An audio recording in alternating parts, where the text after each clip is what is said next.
Oh, you're muted? There we go. We'll start it again. Why not? Ian's not muted. Ian, take away the intro. Hey, yeah. Um, so yeah, we did not have an episode last week. We'll get a little bit more into that later when we talk about a certain presentation. But hope you guys didn't miss us too much. We are back now. How you feeling, Zach? Nice to see you again on the virtual You screen. as well. Yeah, Yeah, it's I got to see weird you in not in person. person. I know. The last time I got to see you was Inspiration 4. So Yeah, it was awesome being back on the ground at Starbase 1 for myself. It was awesome getting to see you experience Starbase for the first time. It's one of those places that it's it's not Disney, but it's Disney. Like it's a neat place to just stop and actually see all this actually happening and get the just scale of everything. But it's always nice being back in the studio, catching up on everything else space that's happening. Because when you're on the roadside of Boca Chica Highway, it's very hard to follow along with everything else. So we've got a ridiculous amount of stuff to talk about. We've grabbed probably 10 or 12 of the biggest stories of the last 2 weeks to go over. Obviously, there's going to be some stuff we missed. So if you guys have stories, topics, questions that you want answered, keep those to the second half of the show. We'll answer all of those live for it. As always, if you want to derail the conversation, you can do so through a super chat, and then we'll answer your question right away. But we'll jump right into everything. We're going to talk about the Starship event and some of the other big topics. And one of the first ones I wanted to jump into right away really happened just over the last couple of days. Is that we have seen two major space companies rebrand. So earlier today, just a couple hours oh wait, before Zach, I gotta now. stop you. We've Oh been no! derailed by Richie Oh, already. Richie! Richie derailing it. Go TLP. Thank you so much for that super chat, Richie. We appreciate it. And appreciate you being a mod as well. But appreciate that support, getting us back on the ground as often as we can. Derailing us already. Here we go. Yeah, no, the second I see it, I have to stop. You We have said to stop derail. I it. gotta make sure it's actually derailed. There we go. But yeah, so Rocket Lab, this is the logo we've kind of all come to know and love with Peter Beck and Electron. But about 3 hours ago, this is what they dropped as their new branding. That they are saying that we are evolving in the mindset that led us to pursuing Electron reusability. It guided our decision to develop a larger launch vehicle, Neutron, and it underpins our growth strategy to go beyond the launch and deliver complete mission solutions as an end-to-end space company. The ethos extends to our brand identity too, so say hi to our new look. So, you just saw this just before we went live. Ian, what's your thought on the new Rocket Lab logo? I don't like it. I mean, okay, I'll rephrase. I like it. I don't like it as much as their old logo. I thought their old logo was better. This one definitely feels a little bit more modern and refined, but Mm-hmm. almost in a bad way to me personally. And I don't know if that's because I was so used to Rocket Lab having their logo and now this is brand new.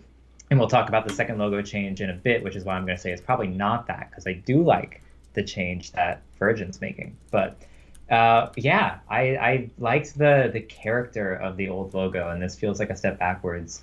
But I get why they're doing it, and yeah, what do you think? What does the community think too? Like, I mean, this is more of a subjective thing, but Yeah, I just yeah. dropped a poll in the chat, so let us know what you guys like, the old or the new.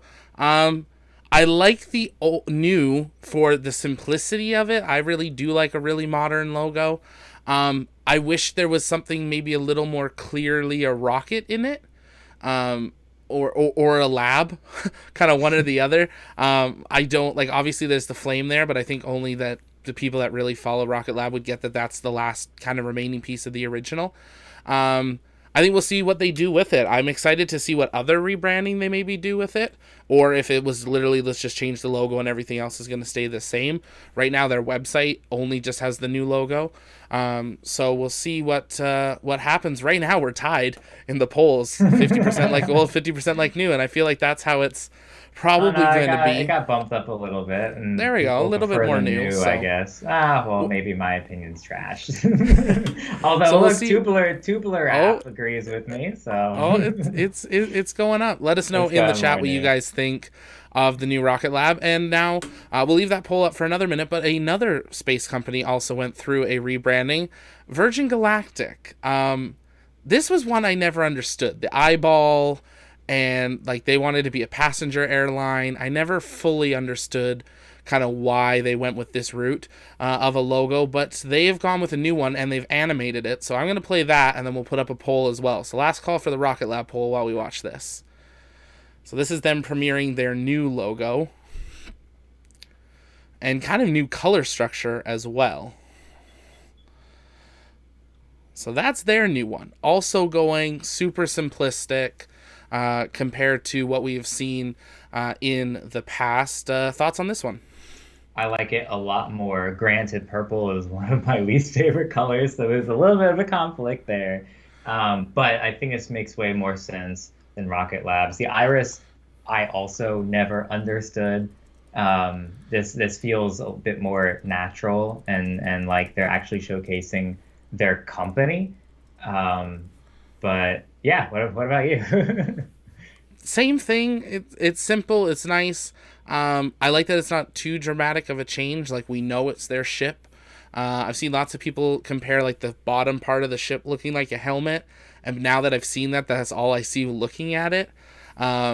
Is kind of that helmetish look on the top. Yeah, I think the purple is going to be a hard color to do anything with. Like it's a very hard color to overlay on anything other than like a black or a white.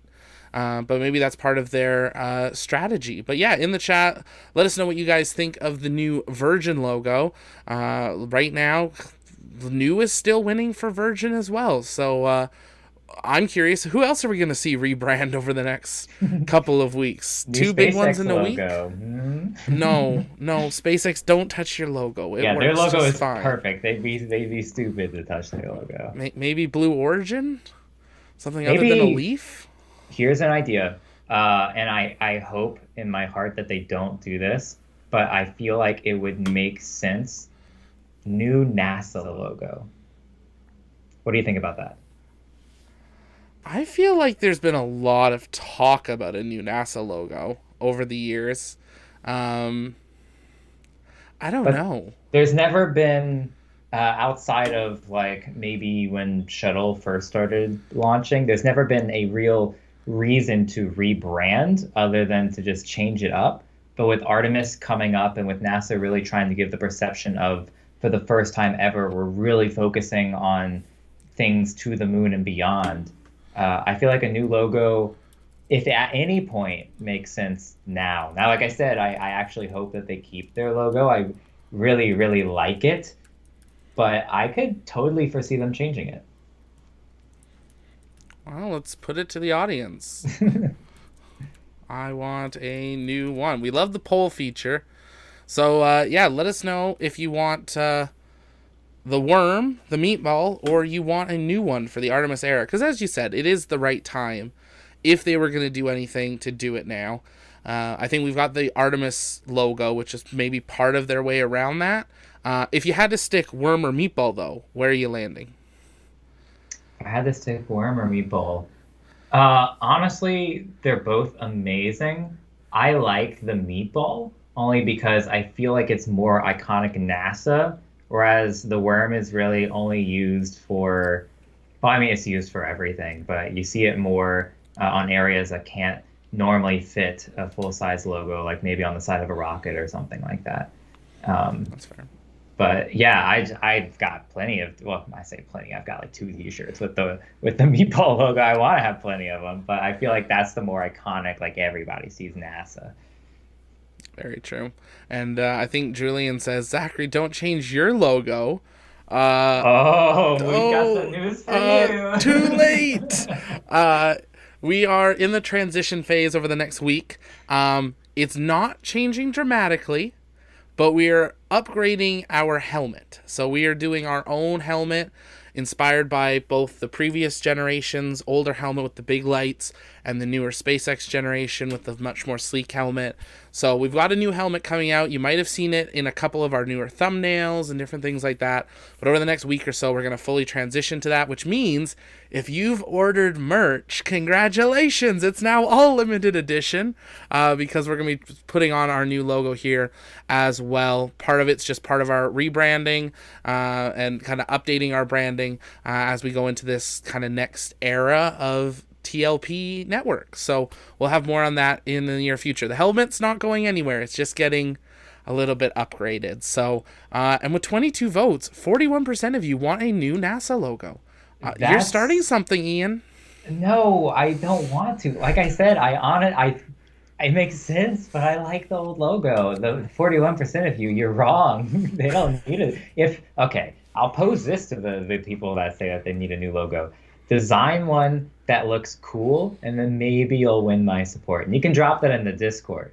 There we go. But yeah, I'd love to see people come up with what you think a new NASA logo would look like. So real quick, we both have the same idea with the Discord link. Marcus drops an interesting point, and I think this would be pretty cool. It's fine if you don't have it on hand. Sneak peek of the new logo. Ooh, let me see if I can find it. All right. So while he's pulling that up, because it'll take a second, this is kind of a quicker one. Ah, man, he's fast. You keep going. Okay. Yeah.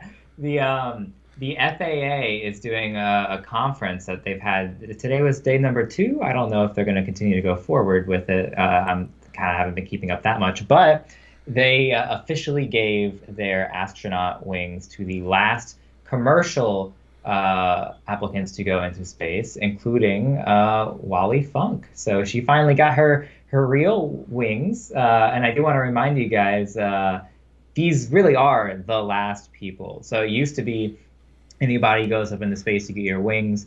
Now, as going to space is becoming more commonplace for rich people, they don't want to continue to do that anymore because it kind of diminishes the meaning, and then they'll have to start churning these things out. So the FAA had given an official cutoff, and the first Blue Origin flight fell within that initial cutoff, so they got their wings. And notably, some other big names, such as William Shatner and Jeff Bezos, were not there. There's no official reasoning given as to why. They're very busy people, I assume. But while he was there, she was happy. Everyone was happy for her. It was really, really great to see her finally kind of live the second part of her dream, going up into space, but then really getting those wings to signify like you did it, you reached that milestone, and you've been recognized for it.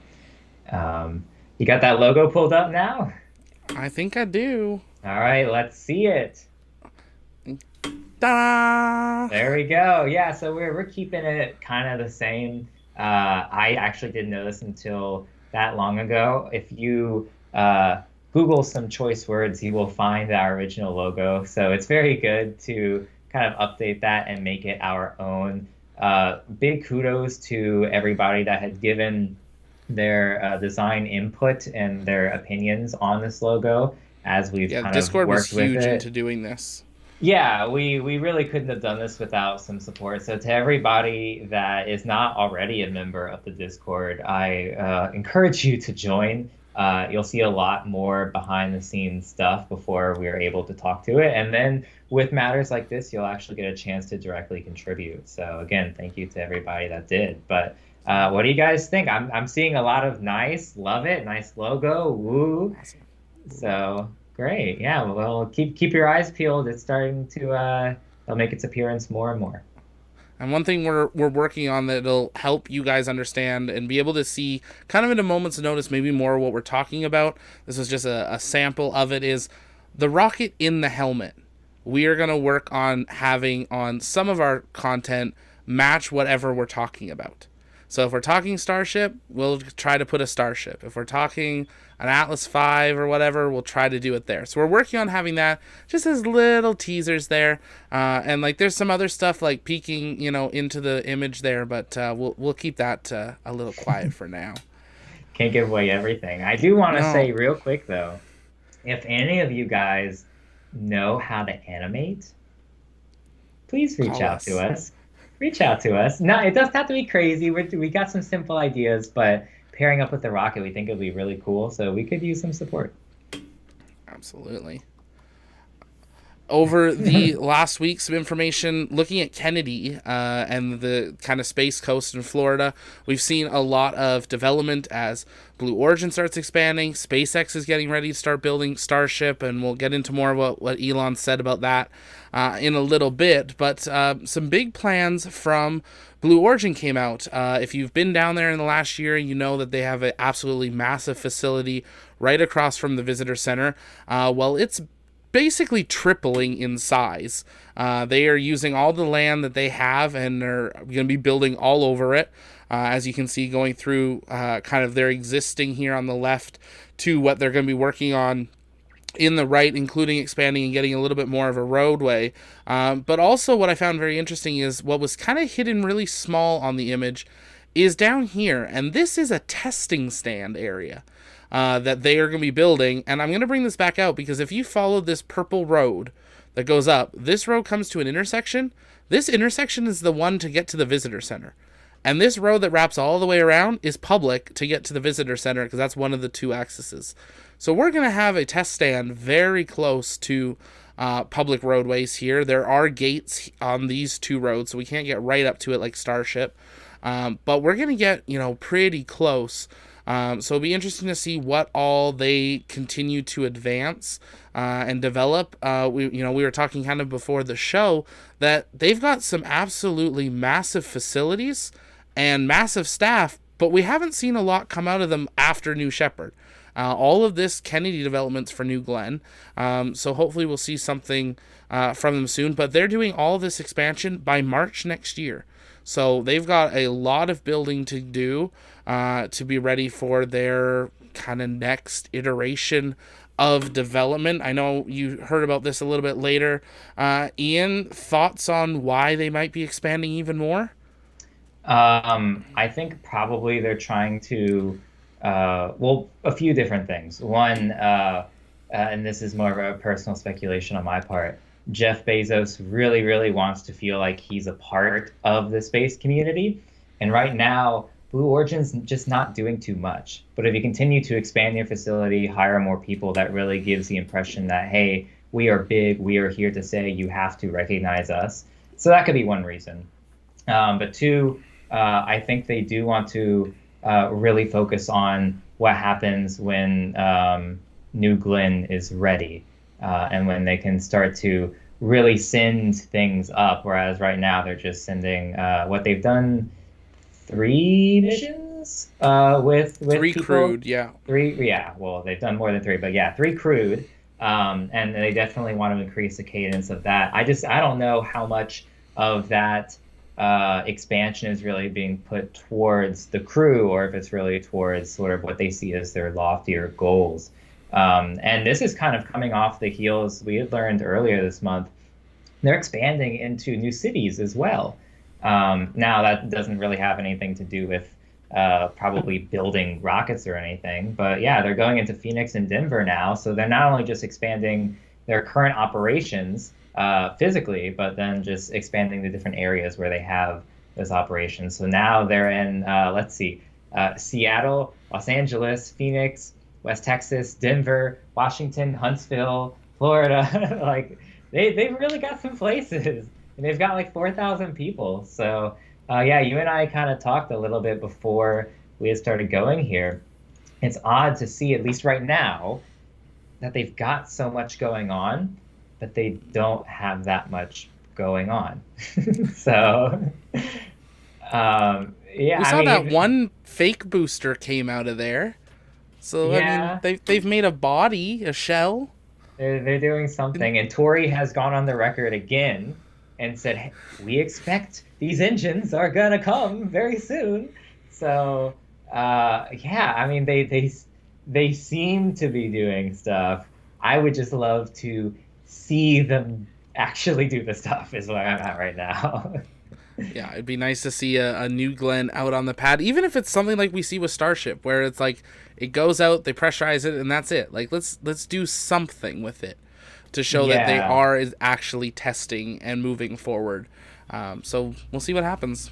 Well, there's a whole different dynamic there, and actually this comes into play with Tesla too. So I don't know if it stems from Elon specifically, or if it's just kind of what works best for them because of how the company is structured. But Blue Origin is more akin to like an Apple, where I feel like they tried to keep all of their new innovative stuff kind of under wraps until they're ready to give the perception of this is what we want you to think and see and hear.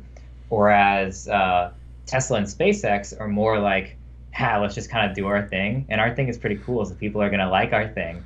And then we don't really have to give updates and press conferences and stuff, except for maybe once every 2.5 years when we invite a handful of people over. But I feel like that's a lot more genuine and builds more hype because we're kind of discovering it and seeing it grow over time versus we don't have any idea of what's going on for a year or two. And then we see something and maybe we're a bit overwhelmed because at that point we either expected them to do nothing or we expected way too much. And then we see what they're actually doing and we have to dial it back. Anyway, I would just want to see what they're doing. That's the gist of where I'm at. Yeah, I think Velvet's spot on. Must give them the benefit of the doubt, speculation and speculation. Absolutely. Well, until we can get in that building, which maybe this year, we'll see what happens. But there's a lot of money being poured somewhere. Yeah. Speaking of Musk, though, and SpaceX, to those of you that were here last week, you might recall that we had talked about a Falcon 9 hitting the moon. And I do want to preface before I get into this topic, we had said it's not a big deal. Don't worry about it. We've done it before. They're blowing it out of proportion. And I stand by that. And the reason that matters now is because it's not a Falcon 9 that's going to hit the moon. It is a Chinese rocket. And let me see if I can pull up the name of this because it always slips my head. It's a Long March 5. It's the Chinese Chang'e. I don't know how to pronounce that right. Yeah, the 5T1. It's a Long March 3C rocket. So this had originally launched in 2014, and they reran some of the numbers that they had originally used to kind of come up with the idea that it was going to be the Falcon 9, and then we're like, oh, actually, it could also be this rocket. And then they thought about it a little more and said, yes, probably this rocket. And then actually, I was talking to Zach earlier, and I don't have the link for this pulled up. Somebody had run, I think, a spectrogram on the light being reflected from the rocket. It's not the rocket itself. It's the second stage or some orbit or something. Anyway, they've pretty definitively proven, like, yes, this is not a Falcon 9. This is a Chinese rocket. So again, not a big deal. Don't overblow it. It's totally fine, but it's not a Falcon 9. So to everybody that started to hate on SpaceX and Elon, sorry, maybe next time. Maybe next time. SpaceX doesn't leave junk. Often. They're pretty good with it, but we'll see what happens with the Long March. Either way, we're still not going to get to see it. It's going to hit the dark side of the back side of the moon. So, we won't see anything until some satellites go back there. That's coming up in May or June? Something like that. They keep pushing when it's going to hit. Yeah, well, it's a small thing. So, yeah, they probably won't know exactly when until it's within maybe a week or a few days. Yeah. It's my guess. One thing I was going to bring up, and I forgot to pull up a photo for it, is actually United Launch Alliance. Now, we don't know a whole lot of everything that's going on. We know that every about 3 to 4 years, ULA's worker union holds a vote of all their employees to say whether or not they go into negotiations for their contracts every about 3 to 4 years. But before they do that, the union says, all of our members, we need to vote to say, okay, if we don't like what we're getting, what percentage are willing to strike? And normally they land in the 91, 92% range. Well, they held the vote last week. 100%. Not one person said They did not want to strike if ULA won't step up and match what their demands are. They're talking about how for the last 20 years, the employees have taken cut after cut of $20 pay cuts to stay competitive to SpaceX, working long hours, getting rid of their pensions, like retirement health care and like different things. So we don't know a whole lot. ULA and THEROY haven't said a whole lot, so we don't want to go too deep into it, but we know that the workers union has come out and said that the 100% of the ULA workers union has said if they can't come to an agreement that they're happy with United Launch Alliance, we might see them go on strike. It's not the first time this would have happened. It happened back in 2018 and then way back in 2003, I believe it was. So not the first time, but the first time that it's been this sweeping of a majority saying, okay, we want to be heard. And I think that maybe comes with Vulcan. We're so close to seeing Vulcan, come to life that the workers are saying, hey, you want your new rocket working? Then we need to be, met with what we think we deserve. And obviously they've all come out and said, ULA made a lot of cuts to try to stay competitive to SpaceX. And kind of equal to what SpaceX was offering, which I find kind of opposite to how that normally would work. Because normally SpaceX would be offering better and ULA wouldn't be matching what SpaceX doing, but it was the reverse apparently. So we'll wait and see how it plays out. Meetings and stuff are supposed to start over the next month, so we'll keep an eye on it. But I thought it was something to bring up that we might see a strike occur with the United Launch Alliance. I know we didn't have that on the list. Thoughts? No, I'm glad you pulled that up because I had actually meant to put it on the list. I told you I had a kind of crazy day, so I saw it on my feed. I know this originally came out a few days ago, but I just heard about it earlier, and was like, oh yeah, that was really interesting, and then just didn't add it. I do want to mention this because I'm looking it up now because I want to read more about the specifics, and don't want to get too much into this point because I know some people have some heated opinions on it. But from this article, at least, they're saying actually the reason why it's kind of getting triggered now is because THEROY had implemented the vaccine mandate not too long ago. And then they had fired apparently about 13 people, and that kind of angered some. So, it'll be interesting to see kind of where this goes. I really like THEROY, and I have a generally a good favorable opinion of ULA, so I do hope that they can work this out. Same. Because $20 pay, I'm making about $20 an hour. Essentially, I'm imagining my entire income just disappearing.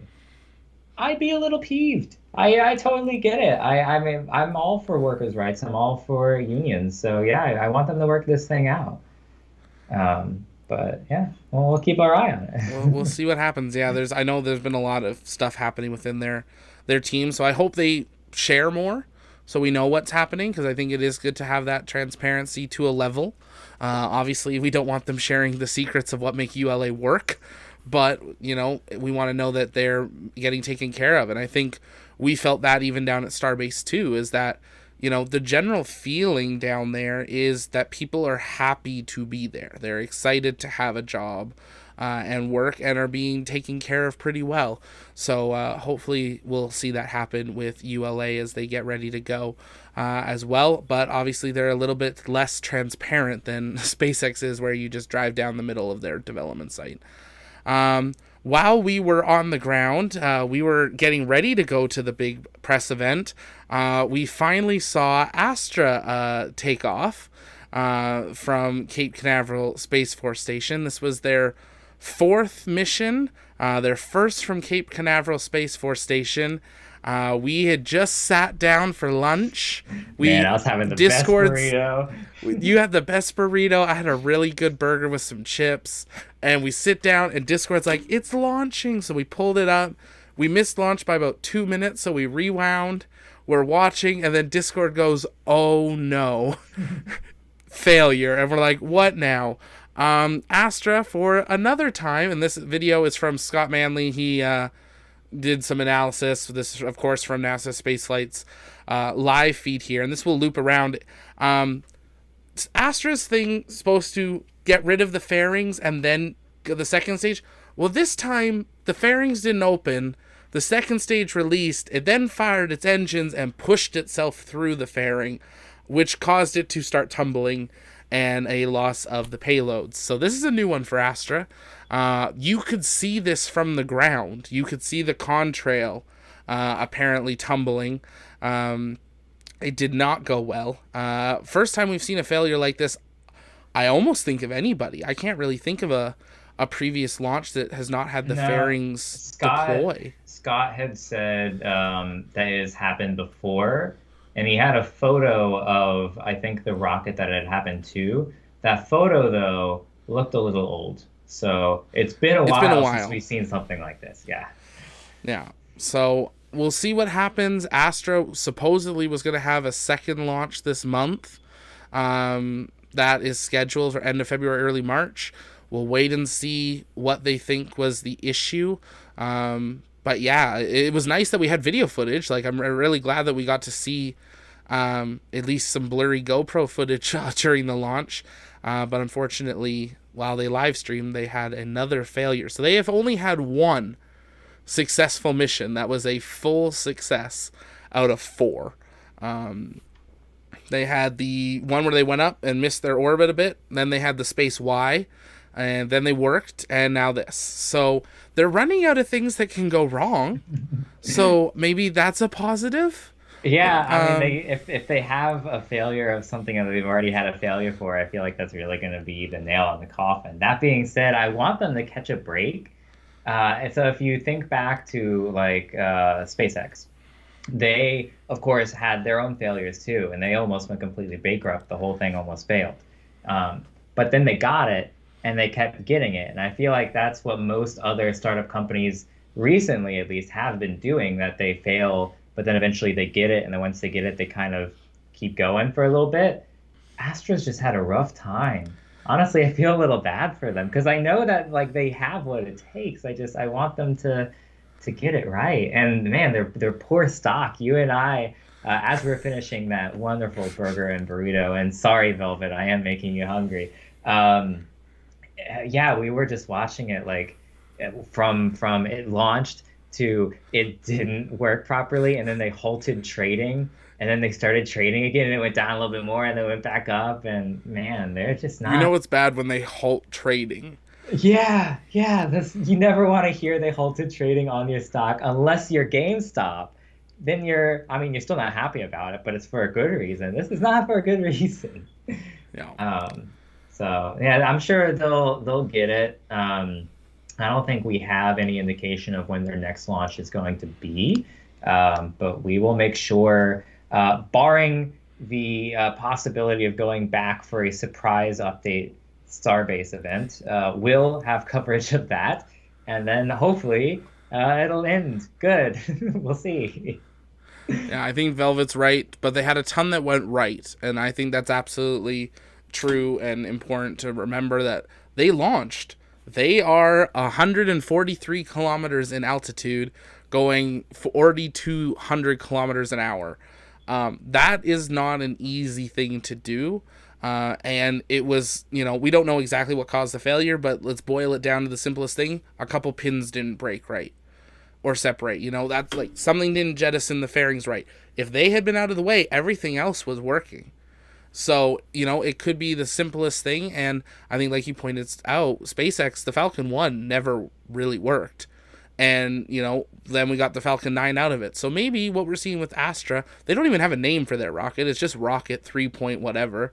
That, maybe that's what we're seeing with them is that, all of this is going to help develop actually what their functional rocket is that they want to launch every day is their goal. But we'll see what happens in a year. But speaking of a year ago, it has been 1 year since the Mars Perseverance rover got to Mars. I know, fantastic transition. We've been working on it all day. I like that.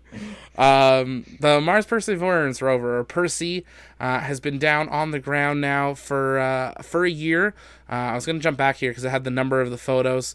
215,222 photos that have been sent back. It's survived 355 sols, or Martian days, because it is slightly different. And they actually are going to be doing a bit of an update tonight. But if you haven't yet, head over mars.nasa.gov, and you can see all the raw images coming from Perseverance, which is, I think, really incredible that we are seeing, just whenever you want, you can log in and see what the photo was, when it was taken. But more importantly, I think the thing that surprised most of us isn't the Mars Perseverance rover. We know it would work. It's Ingenuity. Ingenuity, this tiny Kleenex box size helicopter that no one thought would last more than, maybe 5-6 weeks, has now completed its 19th flight. A year later, it flew about 10 days ago. It has created up to Airfield 11. It's going back and visiting them. You again can see all the kind of demonstrations and data of these things. But not only did we prove at the Wright brothers field that we can fly on Mars, we've now proven that we can maintain a helicopter for a year. It doesn't have a hangar for protection or anything. It just gets recharged, and Perseverance sends data to it. But that little helicopter is definitely paving the way. I know NASA's now working on bigger helicopters, even helicopters the size of Perseverance, that will, help move us into that next generation of exploring Mars. But thoughts, Ian? A year of Percy and Ingenuity, both still fully functional. Yeah, well, I mean, Perseverance, I would hope it would still be fully functional after a year, but Ingenuity, you're right. That thing is still kicking, and honestly, it surprises me. I expected we get maybe 6 to 8 flights out of it, but 19. And we have not gotten any indication that it's really worse for wear. Actually, as far as I'm aware, I think every flight they try to push the boundaries more and more. And we've had a flight that I think you mentioned earlier when we talked, it was 169 seconds, which is very nice. Yeah. I don't know. Yeah, I know. I would love to know. I don't know if this is out there. Was it that funny? I Did just you got enjoy it it that now. much? I was like, wait, Okay. why is he so excited about? There we go. Now I connect the It's really dots.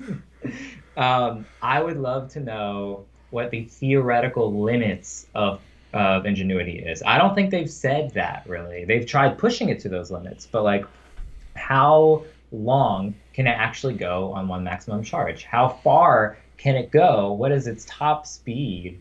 I don't know if these are things that they actually do know themselves, and they're just not telling us because they don't want us to limit how we feel about what it can do, or if these are things that they're actually not entirely sure of, which is why they're trying to slowly push it more and more, and whether at some point, let's say they're going to be 6 inches above the ground and they run out of power, and then it just kind of topples over, and that's the end of Ingenuity. Because once that thing falls over, there's really no saving it.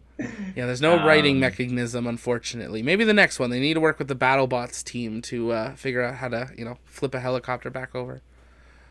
Yeah, but no, I'm so glad that that thing is still going, and I feel like NASA, once it does give out, needs to have like the largest party for it, because I'm impressed.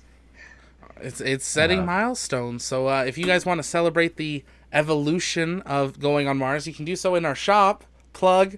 You can get the Mars family tree, including little Ingenuity here, over on our shop, which one of our mods, I'm sure, will drop the link in the chat for you.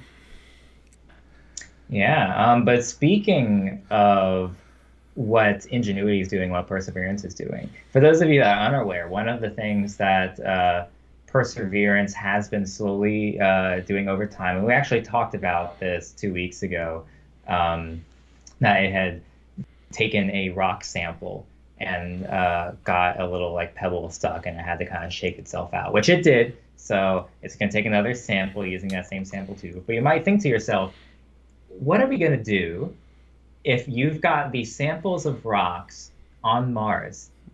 What good does that do anybody? Lockheed Martin has an answer for you. Well, NASA does, and they've chosen Lockheed Martin. The plan has always been, I think they have it in 3 steps. right? Mm-hmm. Like they Perseverance takes the sample, and then there's something that launches it to orbit, and then there's going to be something in orbit that'll intercept it and send it back to Earth. So this is not everything has been fully like realized yet, obviously, and we're just starting to see the beginnings of step number two. Lockheed Martin was chosen as the official company to build out whatever this second solution is for getting something from the surface of Mars off of the surface of Mars. We have a little kind of picture there of a rocket. I guess we assume that that's what they're going to do. Although honestly, we don't know anything about it.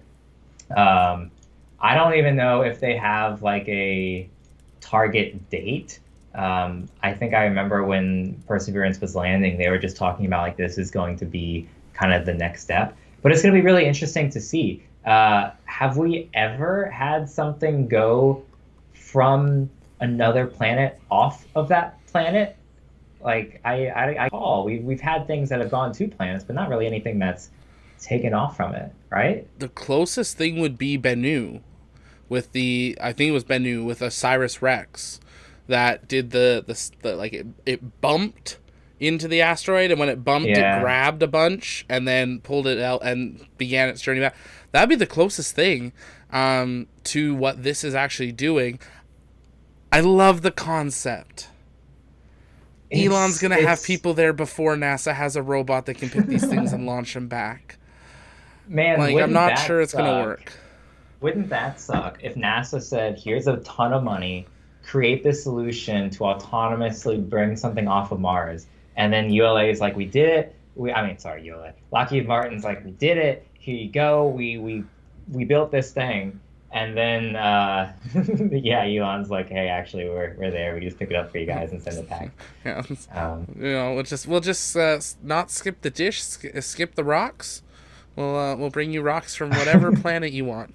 And Marcus Marcus, you're says right, Apollo. Apollo. Yeah, you're right. You're right. Well, But I that's said a planet. moon, not a I said planet. planet. But no, you're totally right. Yeah, I almost wonder if at this point, and I know they're not going to do it, no shame on NASA, but they're a little bit more stuck in their ways with the more traditional way of doing things, also because of some congressional pressure. But I would love for them to realize this probably isn't the smartest way to go about it and use that allocated money to funnel towards something like Starship to maybe try and accelerate its timeline. Because they are, once operational, going straight to Mars. They're not stopping at the moon. They're not really doing too much. So if conceivably they can do that within the next 3 to 5 years, like what's the point of even trying to do this whole like three-pronged autonomous mission? I don't get it. But I guess it's always good to have redundancy. So They can um, dream. yeah, they can dream. I mean, it's a cool idea if they make it work. Like I might say it's a waste of money, but I'm still gonna love it. I mean, Yeah. SLS, I think that's a little bit of a waste of money at this point. But I also don't really love the idea because it doesn't do anything that crazy new different. This is crazy new and different. Like Hmm. I'm all for this kind of stuff. So something else that's crazy new and different. For those of you unaware, this thing called James Webb Space Telescope, it's now been in space for what, like 2 months, something, 2.5 months, because it was right after Christmas. Um, we've seen it slowly over time get to L2. We've seen it push out its mirrors. We've seen it unfold everything. By the way, I do want to mention the place to see it really is here. We do have a live stream still going that we update with any new information for James Webb. So for those of you that have been paying attention to that live stream, you would have seen this already there. Even in the thumbnail, it's present. We actually have the first images. Now, it's nothing pretty. We've talked before about how they had, and this is a little confusing. They said the first images are going to be wow photos. Don't expect anything until May or June. They're going to be wow photos. I don't know about you, Zach. I do love me some space. I think this is incredible. Are those 18 dots wow photos to you? Is that what you expected? They're wow to me the fact that we saw this month, but not wow to me Yeah. of wow, I want to dream of visiting other galaxies. Wow. Um, Yeah, it was a surprise that we got anything this early. I think the whole team just realizing how excited the world is around James Webb.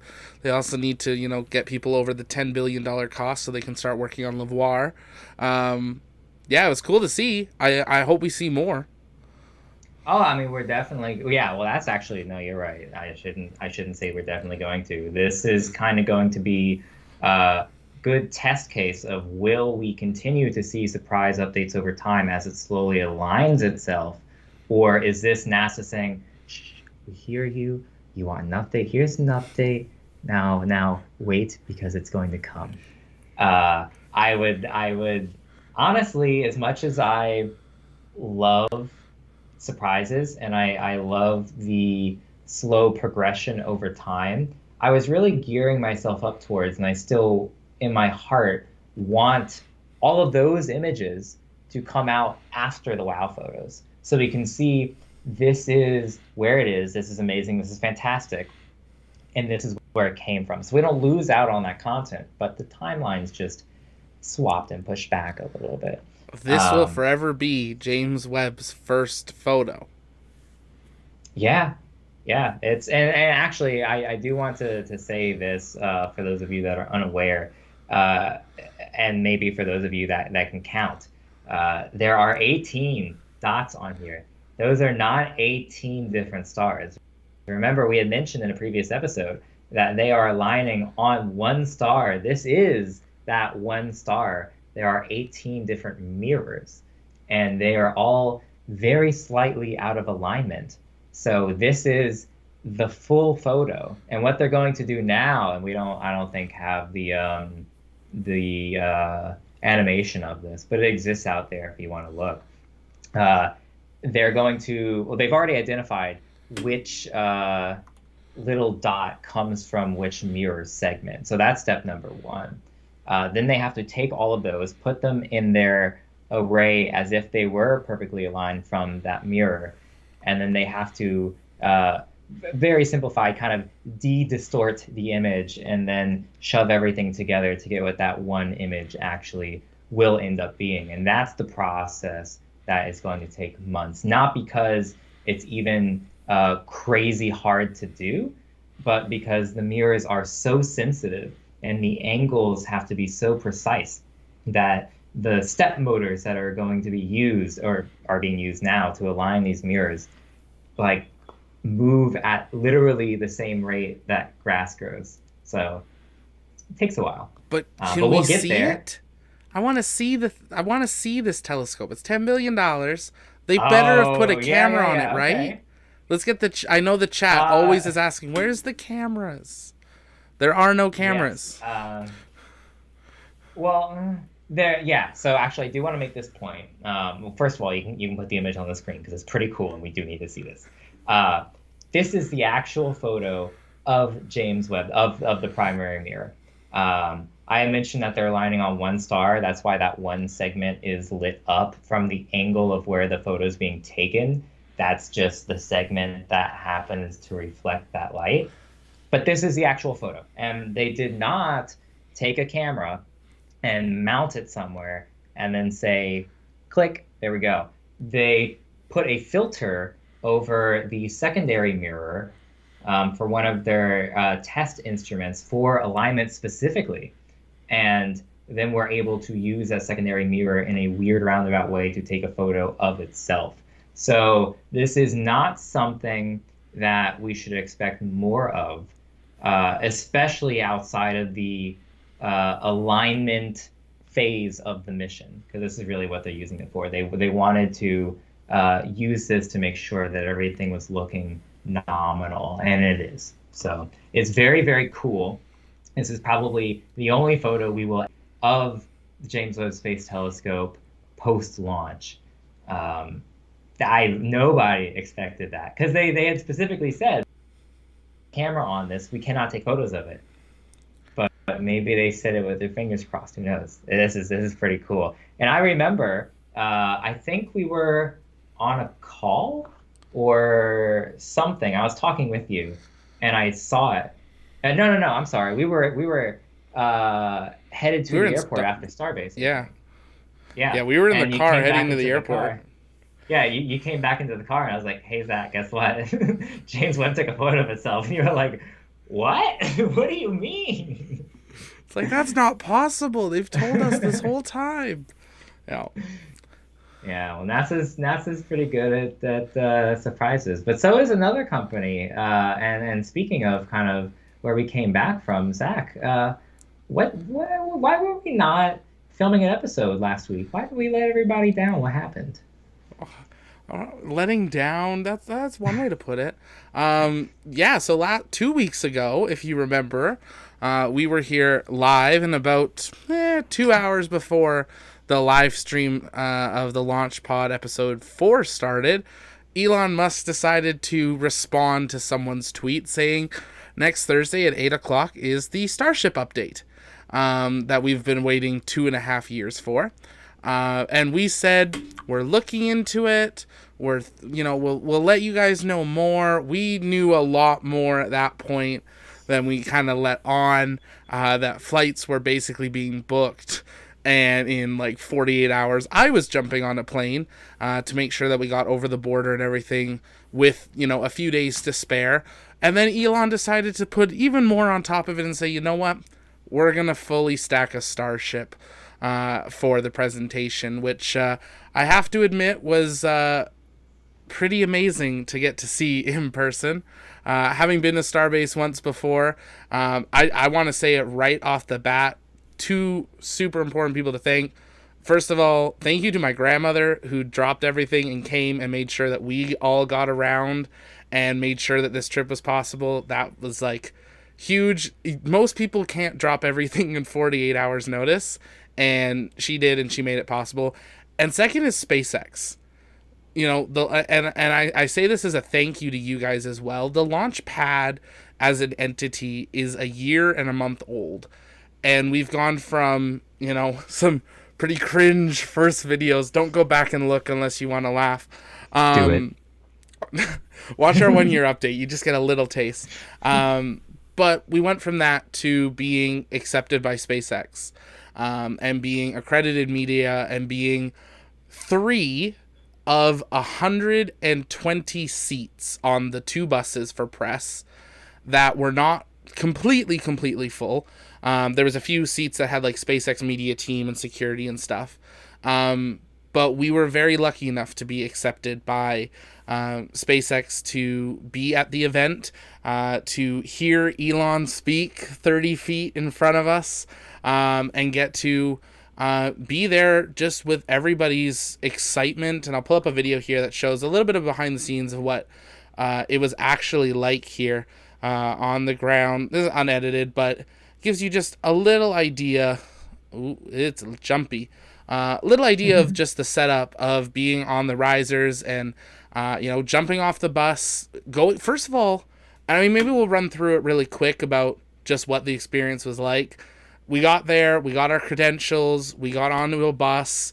The bus is pretty much blacked out, windshields, like you couldn't really see outside. And we waited on there for a while, and we started driving. And we're on our way. They're giving a little update about what's going to happen and what we can expect. Some people that are obviously normal media for SpaceX are asking questions, which I think was really good for us, getting to have an idea of what to fully expect that was coming up next. And then the bus is driving, and I think the moment that it really hit me that it was real, there's 2 points. One, getting the credential badge, because I've looked at people that have had the credentials from the MK1 event for so long, being like, one day we will be there. And it was cool getting that. But 2 was when the bus drove through the road closure. I think it was that moment of no one's allowed past here.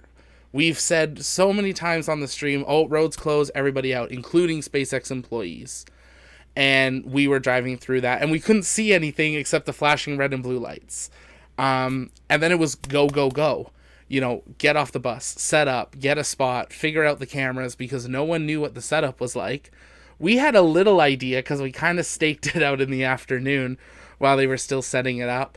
But yeah, the next 2.5 hours were Really incredible. I do see Ted's super chat. Did you buy a cowboy hat as a souvenir? If so, did you get me one too? I didn't get them this trip. I didn't have room in the luggage. It was a very last minute trip, so we crammed as much as we could in the luggage, not knowing what we needed. Next time maybe we'll have to get like TLP or Launch Pod cowboy hats or something. Maybe with the helmet on it. Might be something to do. We'll see. We can make it Coming work. soon. But yeah, it was incredible. There's so many things to think about to it. Hearing Elon just speak and being in that, hearing him speak, playing an animation of us going to Mars, and in the hype video of it, we're standing on the landing pad and we're watching videos of ships crashing on the landing pad and then sticking a landing, and then we're looking at what's going to be orbital. And it was like, there was a lot of goosebumps. And it was just really exciting to get to be there. The whole, I would say a lot of the big Team Space community was there. So it was awesome seeing Jessica and NSF and Tim Dodd and everyone there. And then just how everyone hung out and kind of talked after. There was, little groups of people as, people were packing up, just talking, and the excitement that was there. I will totally say it, and I think everyone has said it. If you follow Starship the way we do, there was not a lot of surprises. There was a few little pieces, but there was a lot of confirmations, and I think the biggest surprise was seeing Raptor 2. No one saw that coming up until when literally we saw it roll down the road a couple hours earlier. And I'll pull up a photo here, but Ian, you were there. It was your first day at Starbase. What did you think? Yeah, so I did not have the what's the word? I was not able to see Starbase previously like Zac had. So maybe this was all old news to him. But no, seeing everything there for the first time, I've been, of course, like most of you probably, keeping up with all of this since it was announced. I remember when Elon first had mentioned the name Starship and had announced, oh, we bought this place in Texas. We're going to start doing some testing, some building. And I've been keeping up with it, and I've been watching everything. I've been watching Zacco. I've been watching, of course, all different live streams, the first update event that they had, all the test flights, and it's so different seeing something on a screen versus actually going and seeing it in person. And not only that, but being able to for the first see everything fully stacked, and like up close. Not a lot of people have ever been able to do that. Yeah, there's a photo of us. It was phenomenal, and it really gave me a sense of scale. So I'm from Louisiana. I don't think this is the tall. Actually, I can probably guarantee it's not the tallest building in Louisiana, but the state capitol in Baton Rouge, which is where I am, is like 460 feet or 440 feet, something like that. It's a very tall building. It's the tallest state capitol in the country. And when I envision tall, I always envision something like that, or like the Statue of Liberty or something like that. Starship is tall, and it's not even as tall as it's gonna get. It's just about as tall as the state capitol. It's taller than the Statue of Liberty. You can't, and it's very interesting too, because when you see tall things, usually you see them next to other tall things. If you see skyscrapers next to other skyscrapers, something like that.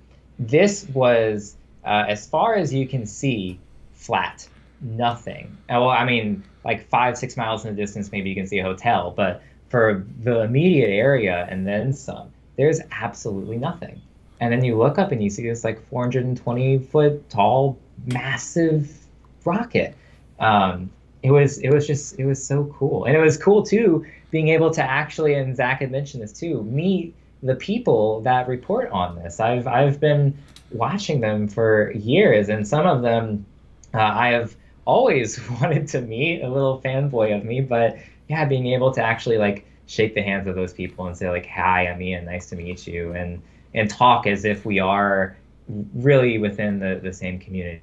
And everybody's so nice, so supportive. It was incredible being there. And then even more so, being there as just an off to the side onlooker, getting actual press access and getting to go there and saying like, oh, the richest guy in the world is about 50 feet away from me, and I have the potential to ask him a question while this is being filmed on the world stage. And to touch on that a little bit, we were in line, believe me. We were so close.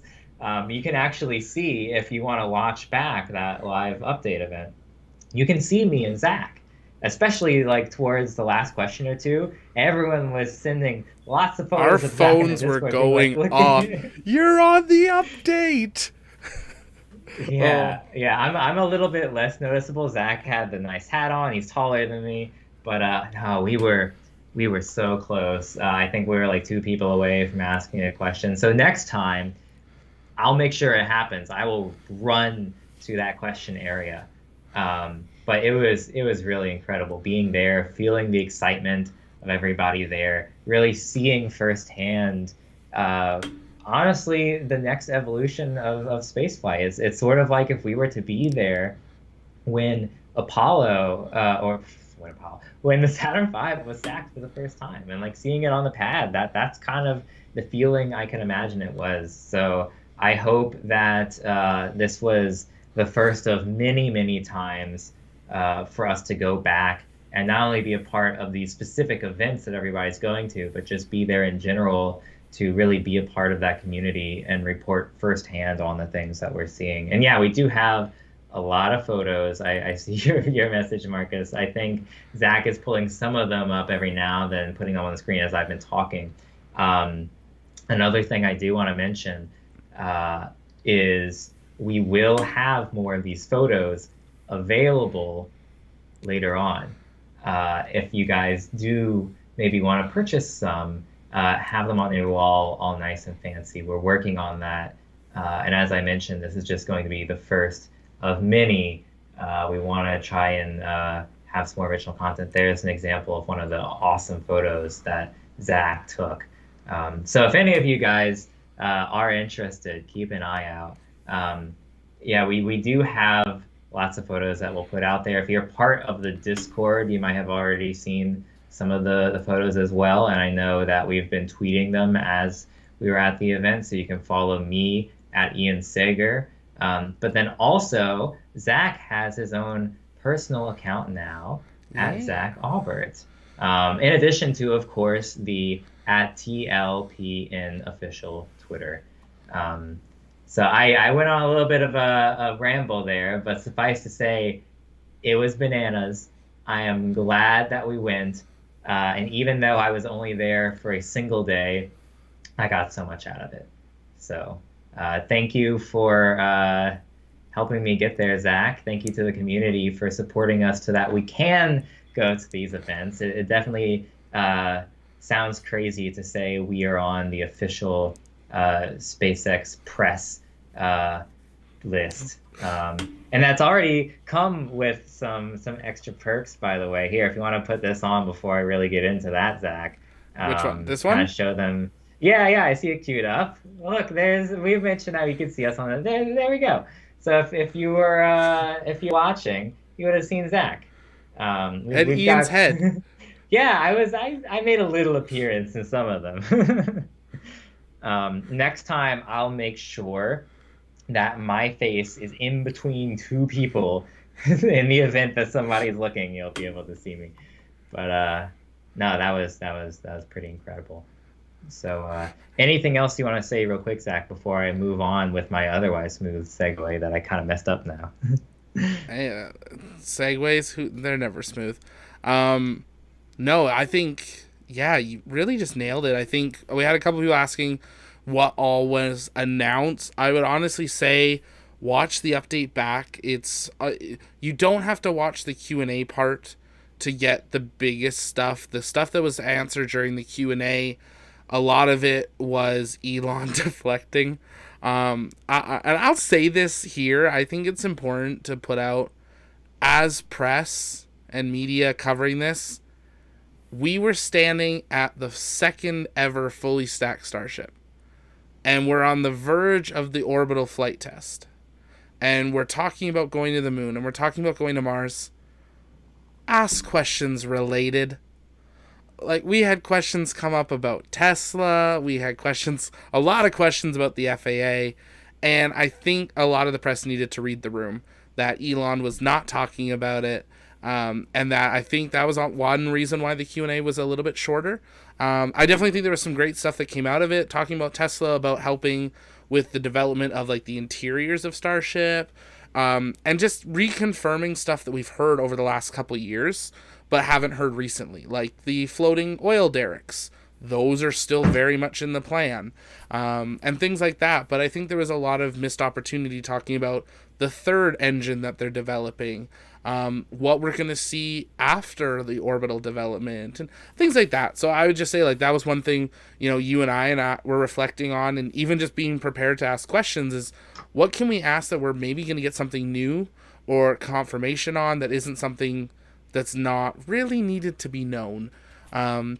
Especially since literally the next day the FAA delayed their release of the environmental review again, which we had heard rumors of I did while I was down there. We've also heard rumors that BS 420, that beautiful ship that we saw, is not the one that is going to be launching on the orbital flight test. It is going to be delayed to maybe Booster 5 Ship 21/22, because now they're merging bodies of ships. So yeah, there was some stuff covered. I don't think there was a lot that was really surprising. The animation was really, I think, one of the coolest parts that we saw, and I think also just being in the room with Elon. It's you never know what's going to get said, and there was definitely a few little jabs that were made at different topics and stuff, and just it's Elon and it's SpaceX, and I think one thing that was really neat for me seeing is how real it is. A lot of these keynotes you see are ultra rehearsed, are to the millisecond planned. This was not. Elon went and looked, at the projector half the time to know what was next. He forgot one of his steps. This was very much a authentic presentation of Starship and what's coming next. And it was neat that the staff were there. Kind of odd too, that all the staff were there because they're there every day. But it was neat overhearing some of them just being like, wow, like actually stopping and seeing the work that they do, all lit up beautifully like we hadn't seen before. I think it gave us a little taste of what it might look like the night before an orbital launch or a crewed launch, and things like that. And we might be seeing one of those sooner than later now that we found out. Elon teased that there was going to be updates coming out on some of the first crew. And we got one pretty recently. Yeah, so I had mentioned that there are some perks associated with now being on the press list for SpaceX. The other day, I woke up very groggy. First thing I did, check my email, and I see from SpaceX Media Relations, hey, there's going to be a call, and I can say this now because it's been reported. There's going to be a call with the Polaris crew about 2 hours from now. This is the phone number. Get ready, join 15 minutes early. I was like, off the record, planning purpose only, tell nobody. Oh, yeah. So I'm like, oh, I'm tired, right? Like, what's the Polaris? Am I supposed to know what that is? What's going on? So hop on Twitter. There's some stuff there. So for those of you that were maybe as confused as I was when I woke up, there have been not one, not two. There have been 3 missions announced, privately funded in part, as far as we're aware, by the man himself, Jared Isaacman. He's back. He's better than ever. And the first mission, Polaris Dawn, already has its full crew announced. You can see them on screen now. And they will be going back into orbit. They will be going higher than Inspiration 4, and they will be doing an EVA. So how cool is that? We were able to jump on that press call that I mentioned. And unlike at the Starship event. We were not two away from not getting our question answered. We were the second to last to get our question answered. So that was pretty cool. And actually, our question purposefully was posed in such a way that would really draw on to all of the different crew members. Most of them were geared specifically towards Jared, which is cool. He's an awesome guy, but we really wanted to hear from everybody. And we did. And I think in full, the answer was about 3.5 minutes. Essentially, to Jared, it was, hey, what's going to be different training purposes wise now that you've already been to space and are certified? And then to the rest of the crew, what are you most looking forward to? And what do you think you can take back from this experience to your day jobs? For those of you that are unaware, this crew, we've got Kid was actually the was officially mission director. Was that his title? Pilot. No, for Inspiration 4. Oh, yeah, mission director. Yes, he was mission director for Inspiration 4. He's pilot now. And then we had Anna and Sarah both work at SpaceX, doing one of them training astronauts and the other kind of directing missions as well. So all private citizens again. Interestingly enough, though, SpaceX employees now, which is why I was glad that we were able to ask that question. That was pretty cool. As far as we know, they are planning on launching within the fourth quarter of this year. So definitely we are going to be there. They haven't started training yet, but whenever they do, John Krause is back at it. He's going to be documenting everything that's going on. And I don't know if you saw this, Zach, but Jared had officially confirmed that they are doing another documentary. So I did. I'm so excited. I wonder if it's going to be another Netflix documentary, or if Well, what was they're the going name of the to- other one? The other one was Countdown. Was Yeah. the official name was Countdown. So this could be Countdown season 2 I guess. or the sequel. Yeah, it'll be weird though, because there's 4 episodes of the documentary. The 4th episode was about what happened once they were actually in space and everything at that point. Everything before that, though, was mostly training and launch day, which is going to be, from what we've heard, pretty similar. So, similar to Inspiration 4. I'd love to know how they're going to work with that. Jared had even said that they're going to go hiking up again. He didn't say Mount Rainier specifically, but it seems like they really want to kind of follow in the footsteps of what they know already works. I'm excited for them to get back into it. And going a little bit further, we don't really know much about the second and third missions, including the crew, what they plan on doing, with the exception being, and I'm going to stop what I'm talking about, derailed again. Marv, thank you so much. Will you be back for the Ship 21 launch? Yes. 100%. We Yes, wouldn't miss we will it. be back. Thank you so much for that. We always appreciate the donations. And I know we had already mentioned Ted earlier. Zach, you were giving a beautiful speech that was from the heart. I didn't want to derail you. I'm glad that you brought it up, but I do want to say again, thank you, Ted, and thank you, Marv. Thank you to everybody that donates. You did derail me because I forgot where I was going. Yes. So the third mission is going to be on a Starship. We are going to send the first people on a Starship. We learned that this is going to be before Dear Moon. So they jumped ahead a little bit. No word on how MZ feels about that, or even how that affects Dear Moon. Honestly, we haven't really heard anything about it. Elon mentioned it only a single time in passing during the Starship event. But yeah, you can see Jared and his wife. They did get to go up to the very top of the tower. I can't believe, because that's so cool. We were at the end, for those of you that had watched the update live, you might recall Elon had said, "Hey, we're going to get you guys as close as possible to this. Come there." So we were jazzed. Security was holding us there, and they said, "Let's figure this out. Security. Hold on." Yeah, we didn't get to. What he meant was to the employees that were there, you get to go up to the Starship. To the press, bye bye. Thanks for the show. Thanks for coming. Yeah, There and a were a couple few press press. got stuck, which was not Yeah, good. they didn't really get the memo. And to be fair, it was a little confusing. Yeah, some of the press did end up accidentally going to Starship itself. But anyway, I've gotten far afield from what we were talking about.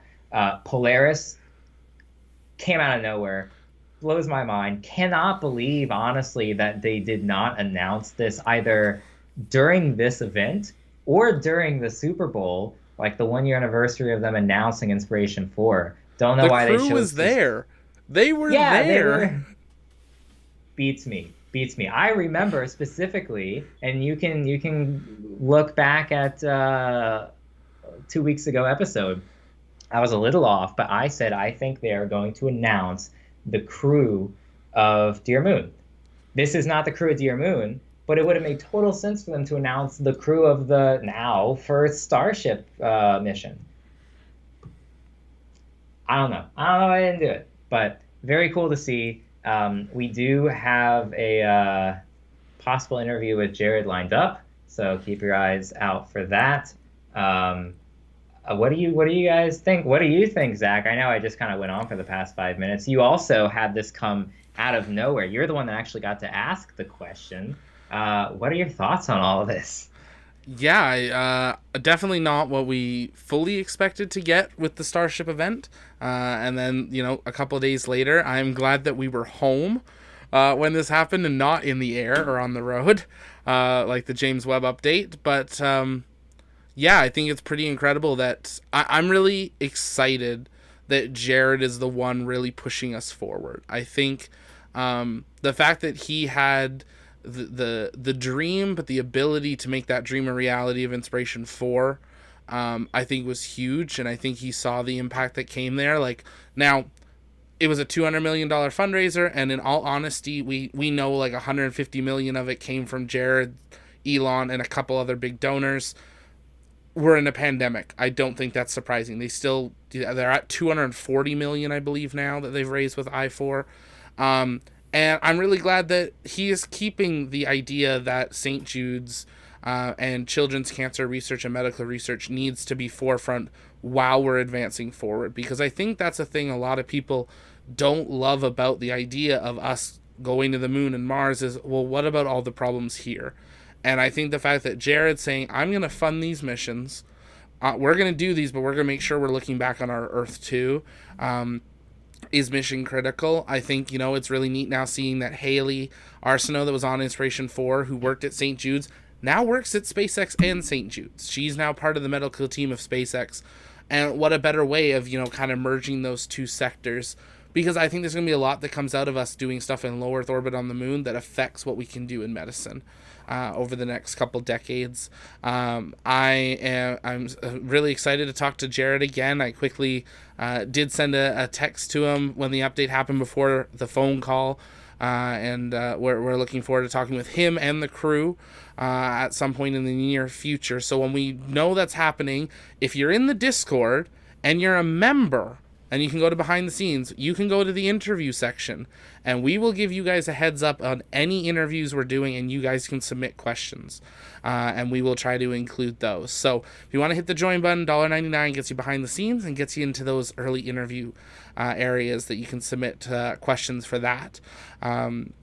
But yeah, I'm super excited that we're seeing another Inspiration 4 style. I think, as people said, Ted, thanks so much for becoming a member. Appreciate that. Wow, thank you, Ted. That was pretty quick. Join button. That's how to do it. Be like Ted. It's that easy.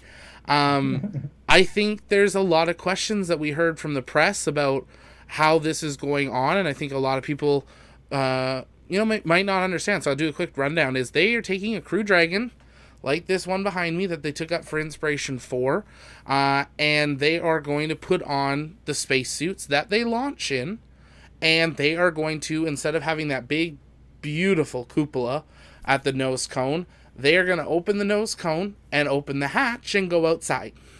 Now, 2 of the 4 are going to do a spacewalk that they'll be tethered.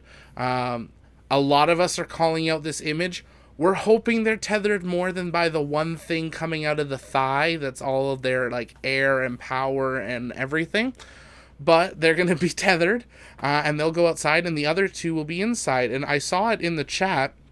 Someone asked, has SpaceX ever worked on their suits in a way that will be safe for depressurization? I missed who said it. No, and that is because they are developing a new suit. And we have actually gotten our first look at that new suit with the Polaris Dawn crew. Polaris Dawn is the first mission of the Polaris program. They were at SpaceX Mission Control a couple days ago, looking at the new gloves and stuff for the new suit. And SpaceX isn't doing 2 suits, and I'm really excited about this, is they are doing 1 suit. So we're going to have 2 suit options. 1 suit is going to be for crews going up to the ISS and stuff, and the second suit is for spacewalks.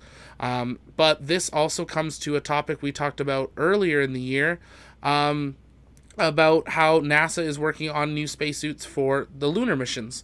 So Jared and SpaceX are basically jumping the line, saying not only do we have an idea, we're going to develop it and test it before NASA even opens the contract fully. So we'll see what happens. Lots of stuff has to come from that. Questions on if they're going to change the cupola at all, or the ship at all, and see what they're. Charbox, thanks so much for that. To help you beat Jared to a Starship flight. We need, I don't know what the translation is, but we need about 9.999999 million more. And then we can buy a Starship flight. So if you guys want to do that, let us know. We're going to start with a 0G flight with Ian and I. Maybe this year. We'll see. Fingers crossed. This is news to me. I don't know. I kind of think we could maybe, end of the year, 100K. 0G, we'll see what happens. That would be incredible. Imagine some of our merch just floating there. Imagine, forget the merch. We can float merch by throwing it in the air. We're floating. Yeah. So we'll see what happens. Get us to 100K and we'll see what happens. And then, we'll go in increments. We have to do a suborbital and then, orbital and then Starship. We have to work our way up. No, I want to see you do the G-Force simulator. That's what I want to see once we hit 100K. No one wants to see that. I want to see Zac at 8 Gs, at 11 Gs. Yeah, no thank you. We'll see what happens. That's amazing. But I think we're going to get a lot more details. I'm excited that Jared's back, as you said. And I'm excited that they are... Mission 1 of Polaris is Crew Dragon. Mission 2 of Polaris is 99.9% Crew Dragon, and that is going to be going further than Gemini 12, I believe, went, which is like 1,200 miles or something. It's something ridiculous. It's the furthest we've gone as humans other than when we went to the moon. It is going to be a highly elliptical orbit as well. And then, that's all the first mission. The second mission is Crew Dragon, and is going to be doing testing of what they need to be ready for the third mission. Given the way Jared's talked, I am pretty sure Jared's commander of all of these. I don't think he's buying all these missions and not being on board all of them. So that's 3 more people that need to be selected for the next one, and then we'll see how many get to go on Starship. I really hope John Krause is on board. Jared, if there's an empty seat, I volunteer as tribute. And so does Ian. Me too. And we'll go from there. But I'm excited. Starship, it's crazy to say it. Starship, a couple years away from a crewed flight. That's kind of crazy. And we're going to see it with civilians. And I think that's a great way to kind of christen Starship into the space industry, is that its first flight are going to be civilians. Private civilians with rich friends, but civilians nonetheless. So Charbox asking a question that half of the press asked on the press call Jared that was did not there. Want to answer that question. I will do my best interpretation of Jared. Next. That was basically what it was. I'm not telling you. And I think we kind of talked about this after. I don't think he is paying on a mission by mission basis now. I have an idea that Jared might be the largest and first private investor into SpaceX. That is a large portion of it, that owns a percentage, that is helping advance them forward. And when they need more funds, that might be an option. There's a lot of things also with Shift 4 payments and his businesses that will help SpaceX in the future, that I think it's just a really great partnership. I don't think he's just like, yeah, here's another check.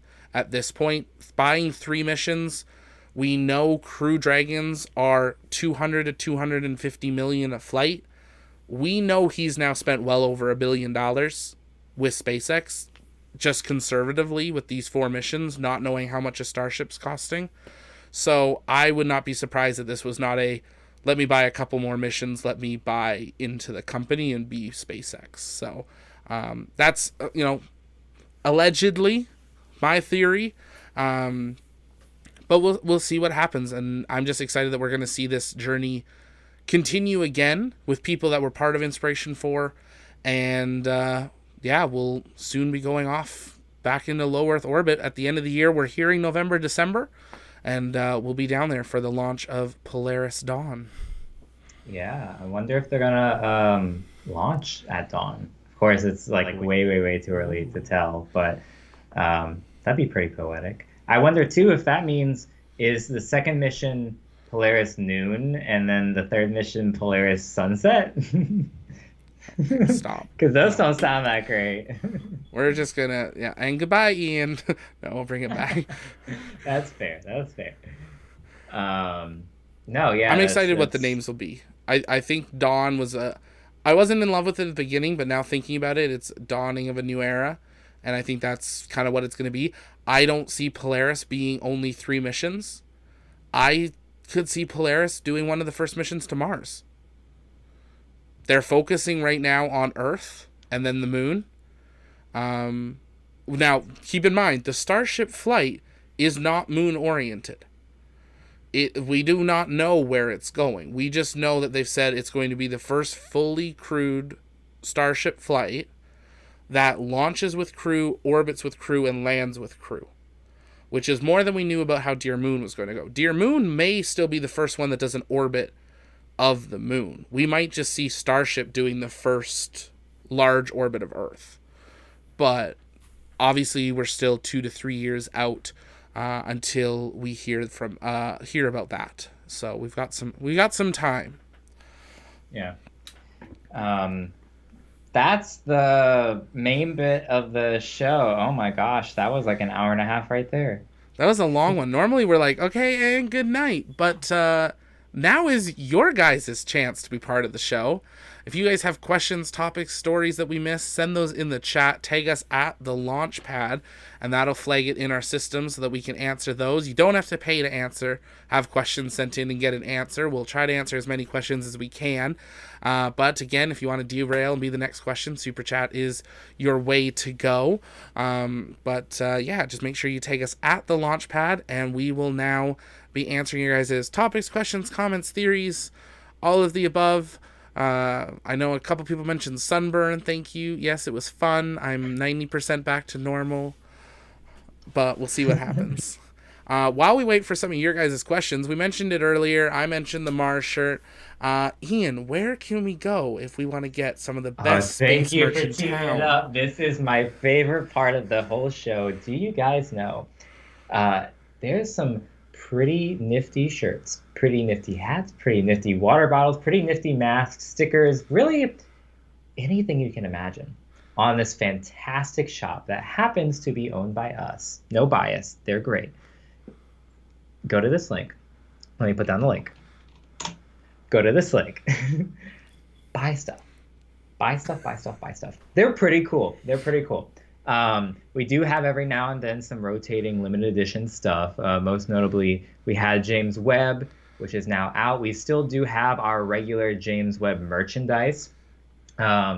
We will I can imagine probably be doing something with Polaris soon. If not, there are definitely some other things that we have in the works. We have full stack Starship shirts that look very nice, and And there's a that new Zach one coming so soon.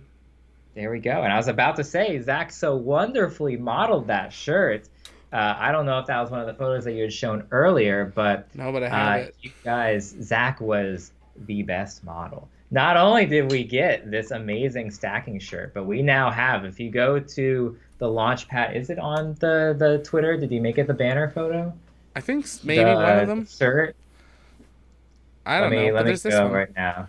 Oh, it's not. Okay. Anyway, man, we took some good photos, you guys. Believe me, we'll start to put more. There we go. That's the one that I really like.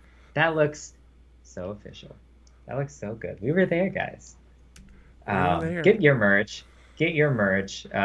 We got some wonderful compliments on it while we were there. At some Spoilers. point, at some point, we will definitely have fan meetup events, especially as we get centered around these launches and other such things. So if you can get some merch and you can go to that event and we can see the merch, props to you. Get yourself prepared. There's some great stuff on there. Thank you for bringing that up, Zach. That was wonderful. That's a great, smooth transition. Fill some time.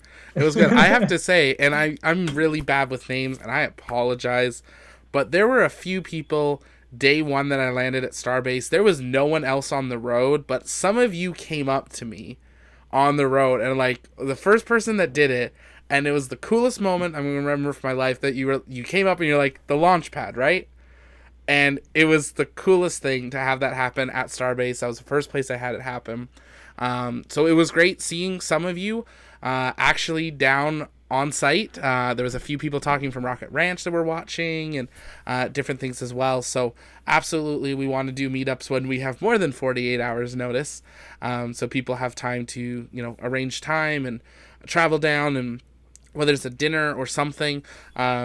Generally speaking, if it's an actual launch, we'll try to see if we can find a way to do launch parties. Obviously, as media, it's a little bit harder, especially at Kennedy. But stay tuned, because there's definitely stuff that we're working on, because you guys make this whole thing work, and we want you guys to be part of it on the ground as well when we can. But I see some questions spooling in. Again, if you guys have questions, comments, topics, theories, anything you want to say, tag us at the launch pad, and we will be working on answering those. And the first one goes to Ty. Do you think they will let diabetics in space? I hope so. I don't see why not. They've already come out. Well, of course, Haley had her replacement phone, but there apparently have been never any official rules stopping certain people with medical conditions going. And now that SpaceX is trying to be more, or Inspiration 4 at least, was more inclusive with who gets to go. I think they want to be a little bit more forward thinking with allowing people to go. It'd be very interesting accommodations wise. I don't know if uh, anything like physiologically is different when you're in space, or if they have to kind of plan accordingly or not. I don't see why not at some point, though. What about you, Zach? I don't think for diabetics there would be anything major right off the top of my head. Obviously, if there's something like to do with insulin or blood sugars, they'd have to be monitoring that. I would not be surprised if we've already had diabetics up that we just didn't know. Obviously, we don't normally expose people's medical information. Haley was a unique situation because that was really changing a milestone.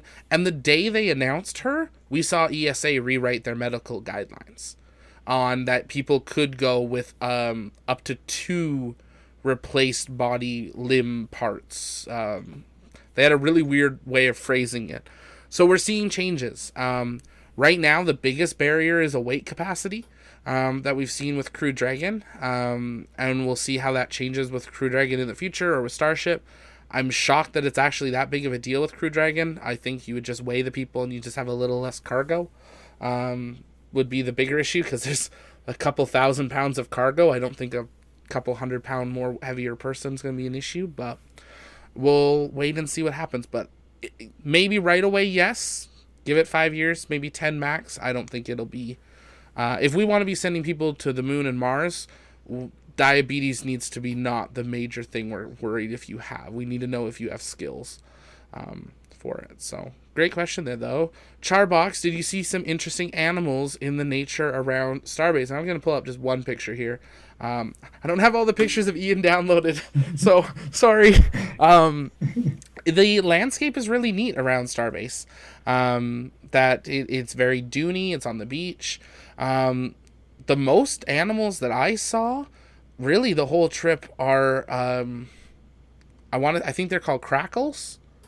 And it's one of the little black birds. They're almost the size of like a robin. And there's just a lot of them everywhere.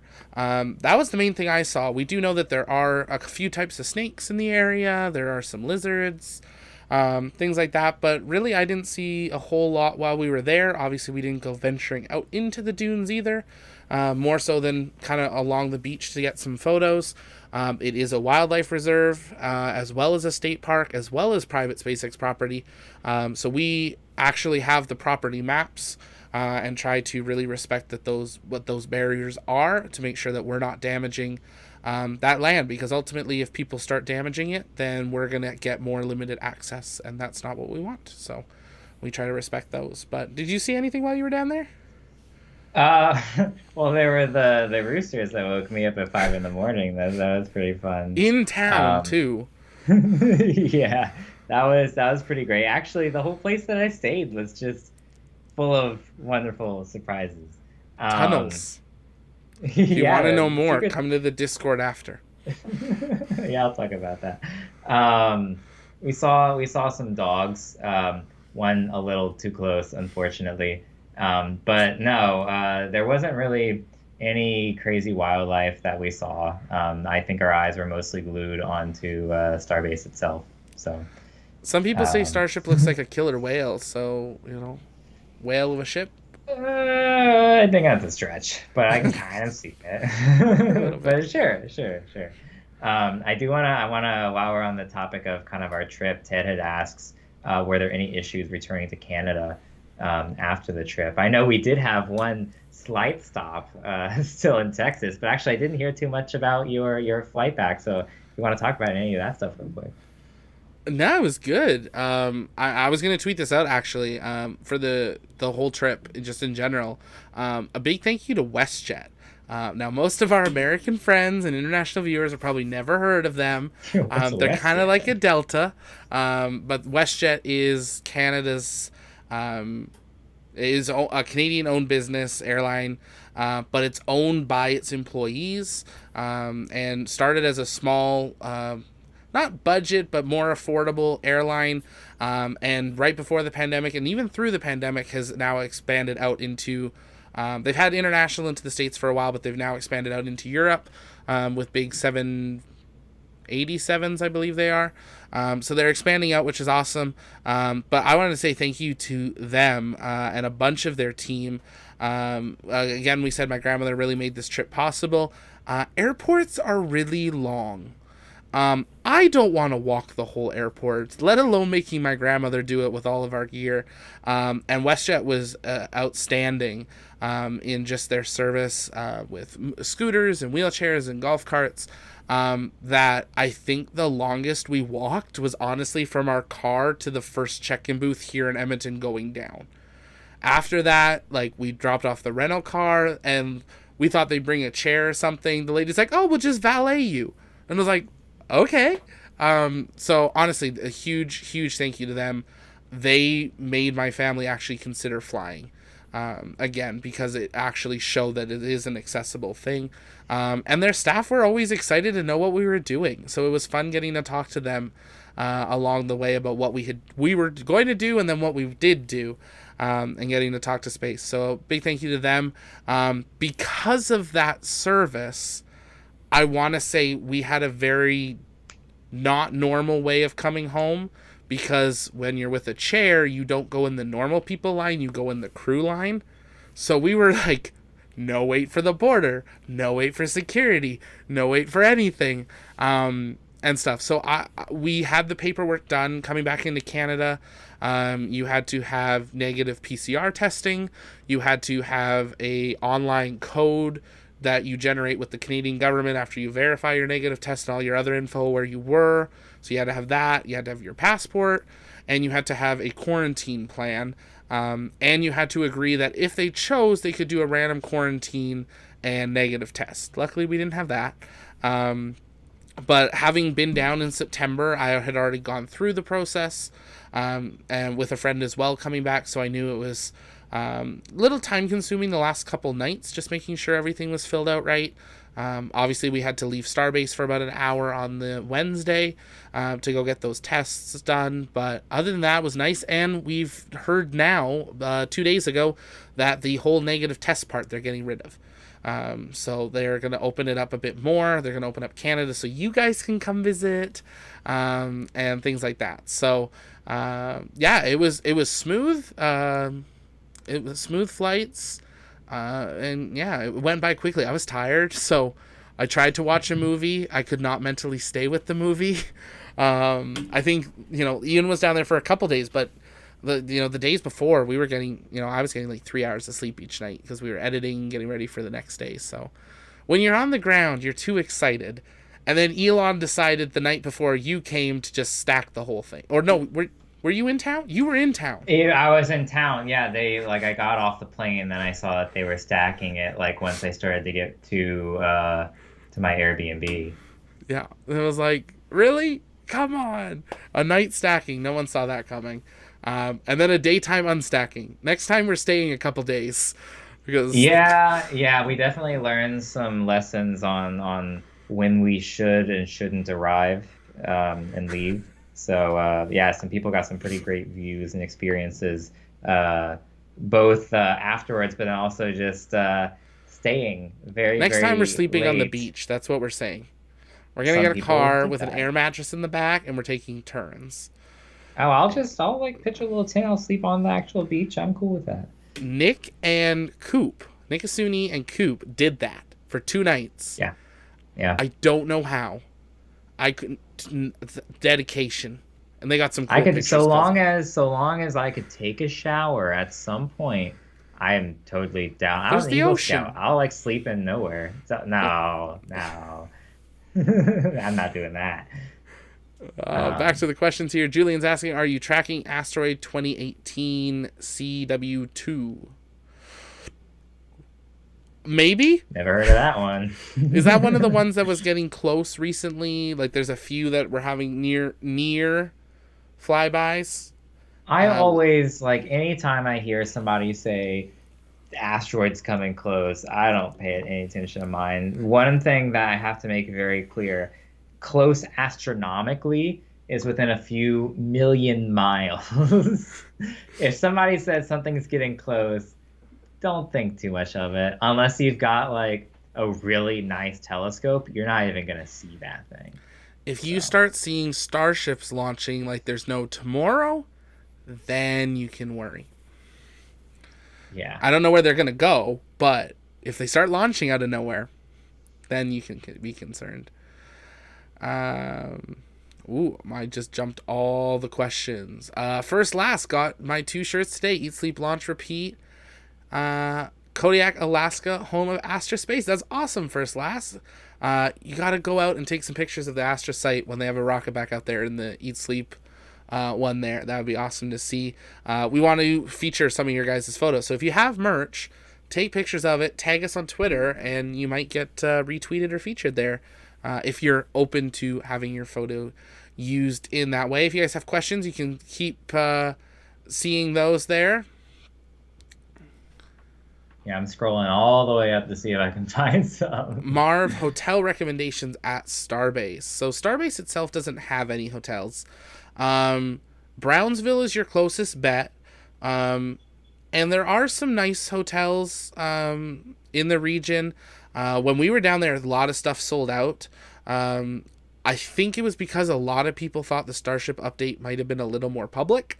In fact, when we were picking up our credentials, I don't know if you heard the people behind us, Ian, but two guys, funny. Yeah, 2 guys drove up and we're in line. We've got all of our stuff out, and I was gonna pull it here. We were in line to get these, and we had those two guys just came up and they're like, "We're here for the update." And the lady was so nice. "Okay, name?" And they're like, "John" or something. Like, I don't know what their name was. And she's like, "Are you on the list?" And they're like, "There's a list?" And she's like, "Yes, it's invite only." And they're like, "Oh, Elon said he was doing an update, so we thought we'd just come. Is it like inside?" And she was like, "Well, sort of." Because there's a road closure, so it's sort of inside but outside. And they're like, "Oh," and they just sounded so disappointed. And she's like, "You can watch it on YouTube." And apparently they had driven for hours to come to it, so I felt a little bad. Keep in mind, these big things are not open to the public. I will be honest, and it's on my pass, and I call it out. Ian's pass is gray. Mine is green. That's because I'm a foreign national. As a Canadian, I'm not American, so they got to be scared about me taking photos. So mine's green. The same thing that happens at Kennedy and stuff. I can show this now because this is obviously not going to get used again for another update and stuff. But it was something that even with that, like, they make sure they know who's who and are able to take, control of the situation. These are not going to be open to the public events ever. If there is, you go before it, sure, after it, sure. But they did the road closure about an hour and a half before the event, and cleared it out. And they did that before they turned all the lights and everything on. So the public did not get to go down there while the lights were on until long after the event was over, and they still had them up for a little bit. So it was interesting. Yep, we saw Jessica Kirsch, hung out with her for a bit, which was awesome. I did an interview on her channel. We were going to do one on Thursday, but then no one came out on Thursday. Ian came out and everybody left. Oh my gosh. Yeah, I was so pumped. Like, there's people have been here for days. I get to see all the cool people. Zach's meeting all the people that are there. I'm so pumped, Zach. He asked what's the thing I'm most excited about on my Starbase day. I was like, it's gonna be meeting all these people. We get there, no one's there. Absolutely no one. Well, I wouldn't say nobody. John Kraus was around taking photos. I got to like see of what him. We now know what. Yeah, now we know why he was there. I had thought of going up and like introducing myself and saying hello, but I was like, no, he's working. I don't want to be that guy, so I didn't do that. And there were like a few other people that had like poked around for a minute or two and then left, but really it was deserted. So I did get to meet Jessica and I did get to meet some other people, not nearly to the length that I wanted to, and I hope that next time I do get to speak a little bit more. Got an awesome, yeah, there we go. We did get to meet Tim Dodd. We didn't really get to talk a lot one-on-one, but we were in a group and we chatted about segways and some other random junk. He's a pretty cool dude. It's pretty sweet. Hopefully we get to talk to him a little bit more at some point. Interview, Tim. Interview. We're holding you to it. Yeah. got to meet Chris from NASA Spaceflight and a few other really cool people. So next time I go, I will talk to people and I will meet more people. I'll make it happen. But Charbacks. Yeah, next time we'll have a little more time to know that we're not there for 48 hours. Yeah, well, that was really the thing, is if I knew a little bit more ahead of time, I probably could have cleared some extra days, especially given how cheap the place was that I stayed. Like, getting there and back was the problem, not really staying there. Yeah, now I know. Charbacks asks, a little off topic, but I do like the question. Do you like Tommy Wiseau? Do you know who that is, Zach? Because I do. Say again? Tommy Wiseau? I never know how to pronounce that. He made The Room. I lost you completely for a second there. Say again? Oh, Tommy Wiseau. Wiseau. What about Tommy Wiseau? I'm confused. I'm totally lost. Sorry. Charvax just asked if you like him. Yeah, I think he's a cool guy. I don't know who that is. Yeah, he's if you're ever really bored and you want to see a horrible, great movie, watch The Room. That's what I'll say. Okay. Um, Tubular AP asks how many people were there. I'm assuming you're talking about the Starship event. They were about 100 plus a little bit press. And then vast majority of the people were actually employees that worked on site that were invited over. So if you're watching the live update and you see like a ton of people in the front, they got the front. We were on the risers in the back, and only to our left, your right, the other side was also employees. So yeah, there's a picture of there's two press buses. Each one held about 50, 55 people, and yeah, they're pretty full. So that's what that looked like. If you ever been on the buses at Kennedy, they were identical to that, which was actually something Tim was talking about when we were hanging out after, that it was kind of neat getting driven out to the launch site, because obviously all of us could have driven there and kind of seen, just parked along the road. It was a road closure, so it wouldn't have been an issue.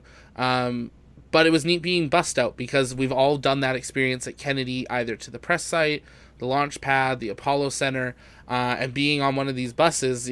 I made the joke, we were just waiting for Emily Calandrelli to pop up on the TV and, welcome to Starbase, and start, telling us as we're navigating to it. To give you an idea, yeah, you were talking about like employees. We were pretty much the front line of people with cameras. There was another 3 or 4 rows of people that were just reporters that had like recorders or just their phone. I always love when people are photobombing photos, and terrible photo of me, but it gives you an idea. Like, this is where reporters ended with the white hats, and then the rest were employees for it. But it looked way bigger than it was. I talked to some of the people that went to the MK1 event in 2019, and they said until the employees showed up, this was smaller. To it, I think partially might have been because of the pandemic as well. Though they didn't require vaccination, they did require that if you were not vaccinated, that you did have to remain masked the entire event. And that was kind of their one big rule. And then obviously you just had to listen to security on what you could or could not take photos of in the moment, as it was a ever-changing moment on what you could take photos of. Moment thing, yeah. Yeah, I took a few photos of the Raptors, I guess maybe a little too close for people's comfort at the beginning, and had to delete those. But then 20 minutes later, they came back and they're like, you can take those photos again. We got clearance. And I was like, on a side note, just FYI, if you're ever planning an event, if you've got 100 people of press here, don't put confidential engines here.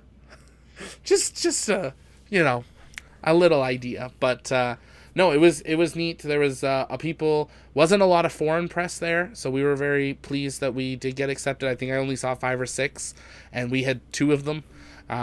But yeah, all these people down front were employees, and the rest is press. And it looks like way more people than it is, because there's a lot of tripods that just look like people. So, and it's big press. CNBC, NBC, like all those people. There wasn't many YouTube press. There was us, Tim, NSF, Jessica. Cosmic Perspective. Cosmic Perspective was there. Ryan from Cosmic Perspective was there. Space Eccentric was there. A couple other people, but it was mainly big press that was there, and then local Brownsville press as well. Yeah, I thought I had a nice tripod, and then I stood up next to some of those people, and I was like, I am not equipped. I look like such an amateur. You have that one photo of me that's kind of next to everybody, and you can see how wimpy my setup looks like next to some of these people. And that was the photographer people. If you were on the riser behind me, that was the real like TV press people. They were plugging into things. Yeah, like, okay. they were a serious real deal. Like, okay, we get it. We need to upgrade a little. I love that people had and I'll pull this up here. People had tripods for their monitors, so they could monitor what was coming out of their feeds. Also, I talked to a few very briefly. Obviously, everyone was rushing to set up. SpaceX being SpaceX, put right in the thing to all the press. will start approximately at 8 p.m. because it's Elon. And we started a little bit late. Elon landed about 45 minutes before he was on stage. But yeah, you had people with like 3 or 4 tripods for one camera and stuff. So we'll make some upgrades. We'll definitely keep our little go-tos. But maybe one day coming soon. And we can only do that thanks to your guys' support. I don't have it pulled out here.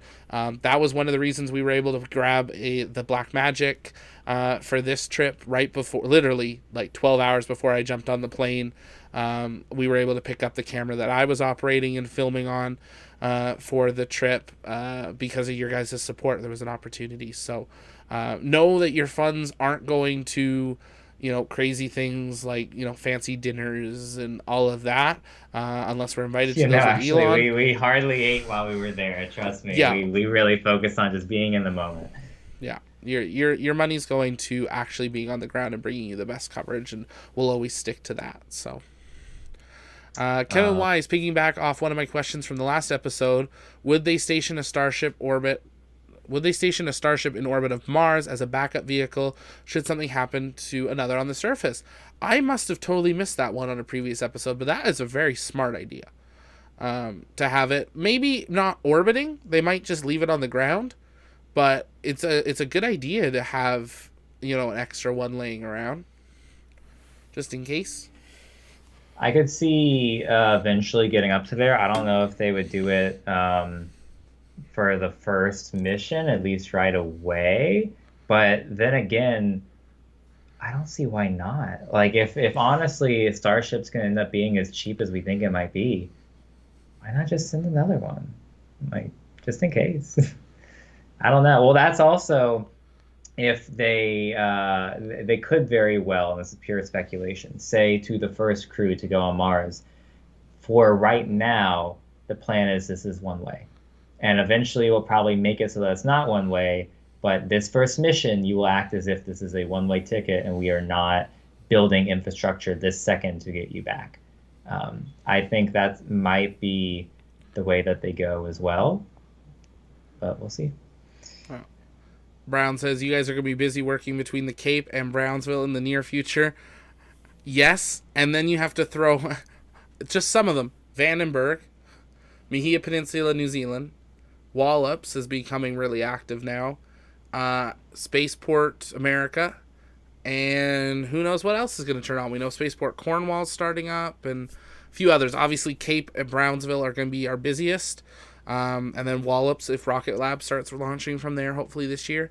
But yeah, we're super excited to do that. We're working on some really exciting plans that will help equip us to be able to do stuff there. And that's something that not even the behind the scenes people know about yet, but soon.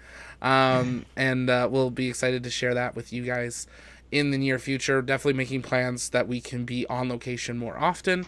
And I'll put this out there because I was putting it out to some people at Starbase. If you are a photographer or videographer that lives near the Cape or Brownsville or Vandenberg and are interested in being part of just a team of people that are excited about the future of space and want to inform and inspire, the future explorers, get in touch with us.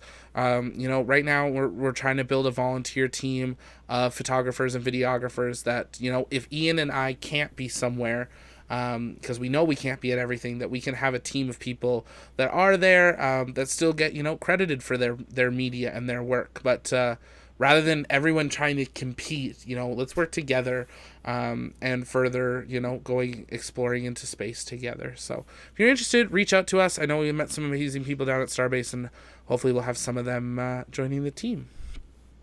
Yeah. We had Charbax ask another question. Did we meet the ocean camera guy? He's bummed that he didn't get the badge.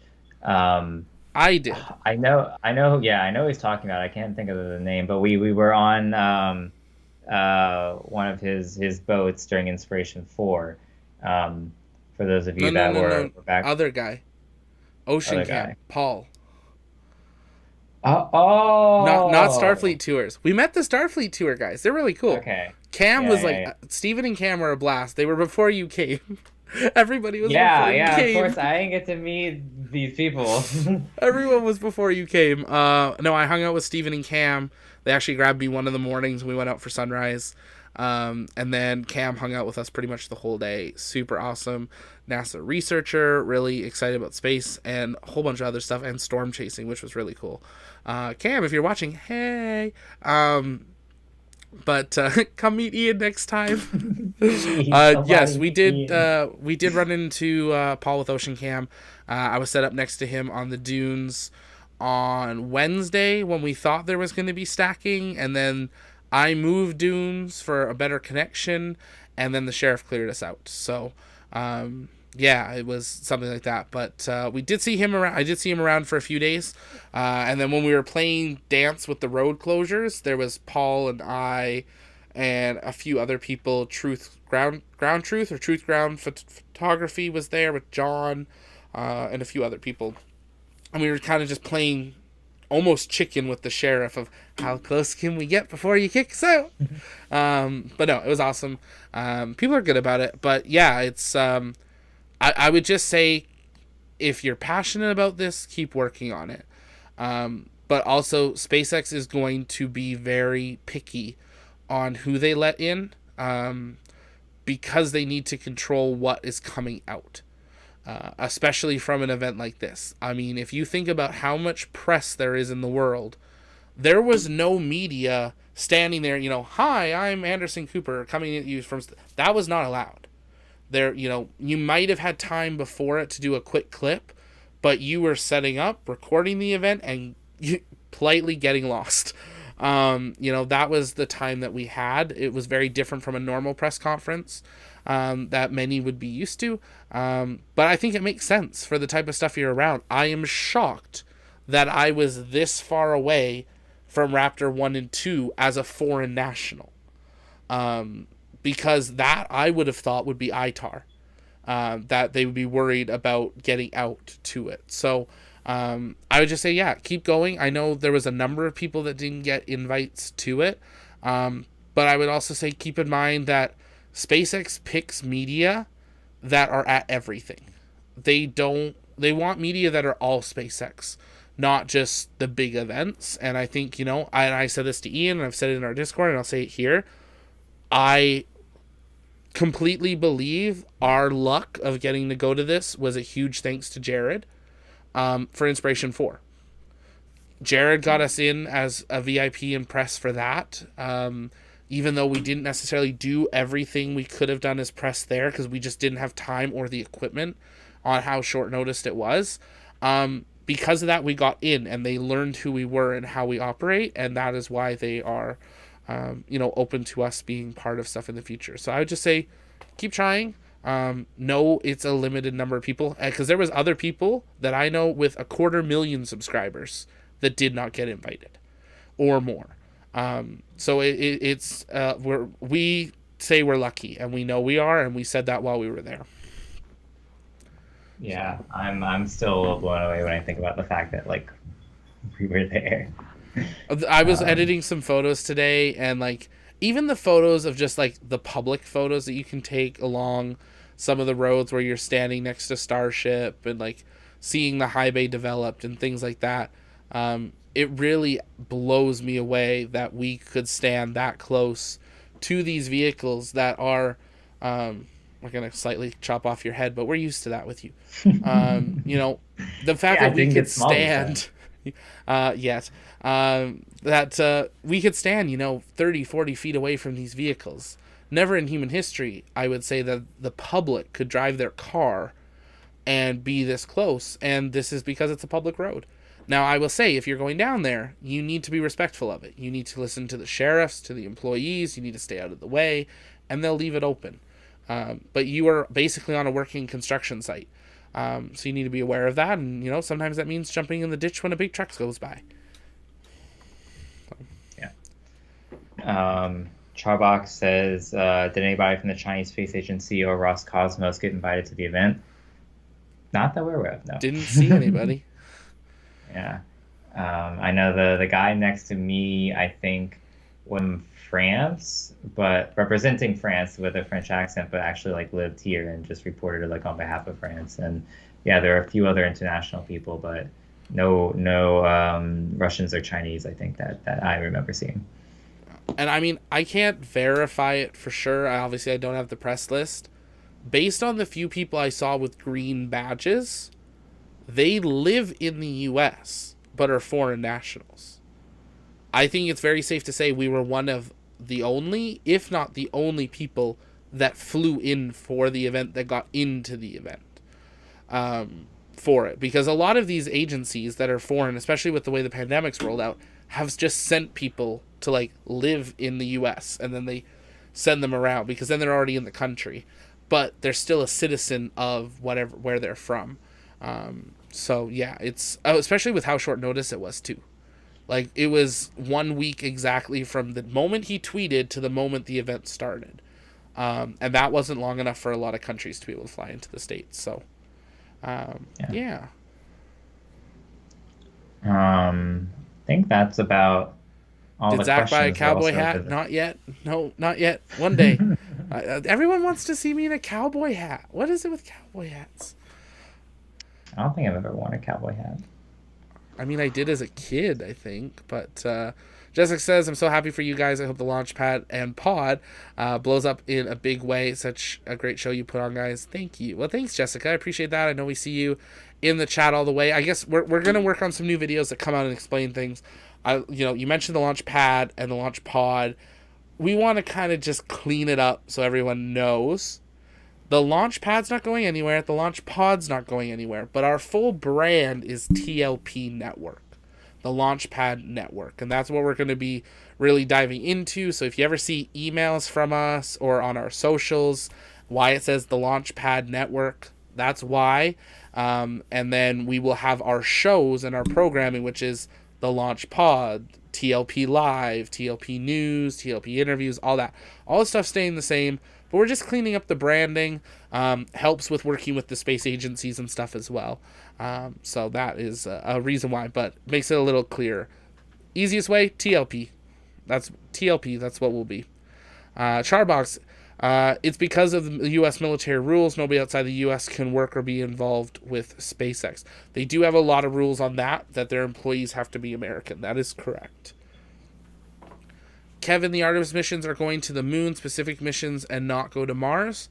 So NASA is focused on Artemis, which will lay a foundation for their moon missions. We believe, or their Mars missions, we believe under Artemis as well. But we do not have confirmation on that yet. They're focusing on the moon for the first decade, and then they'll start working on to Mars. Grant, how did you get your start on YouTube? January 1st, 2021. The video's still up if you want to go see it. Was in this room and just started doing it. Started just talking and being passionate about it and enjoying it, and went from there. And then Jared was lucky enough to be part of it early on, and we went from there. If you watch our yearly recap, that'll give you a really great glimpse of what the last year was like. But with that, I think we're going to wrap it up. Last thoughts for episode 005. We went to the Starship update. Yeah, pretty killer. There's so much more. I can't believe I just gotten started with the channel, and now this is kind of just where we're launching from. I do want to mention very quickly, of course, I did this earlier.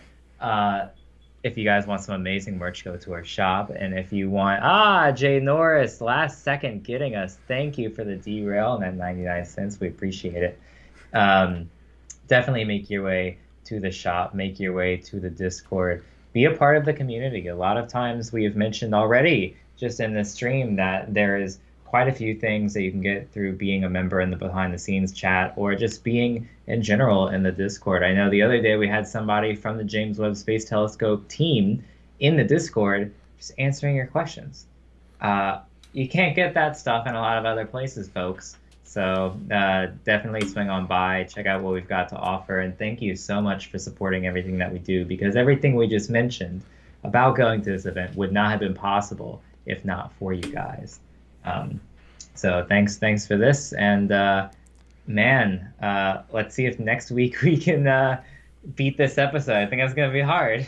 Yeah, I'm not sure we can top this one, but we'll see what happens. Maybe Russia will fire some engines on something and spin the ISS. We'll see what happens.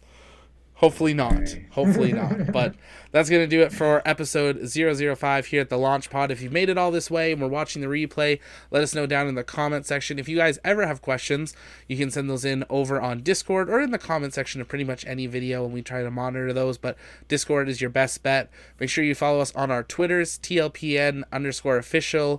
Ian Sager on Twitter, Zach Aubert on Twitter, as we'll be tweeting out our photos and then sending them through the main channel. Just make sure you check out that shop.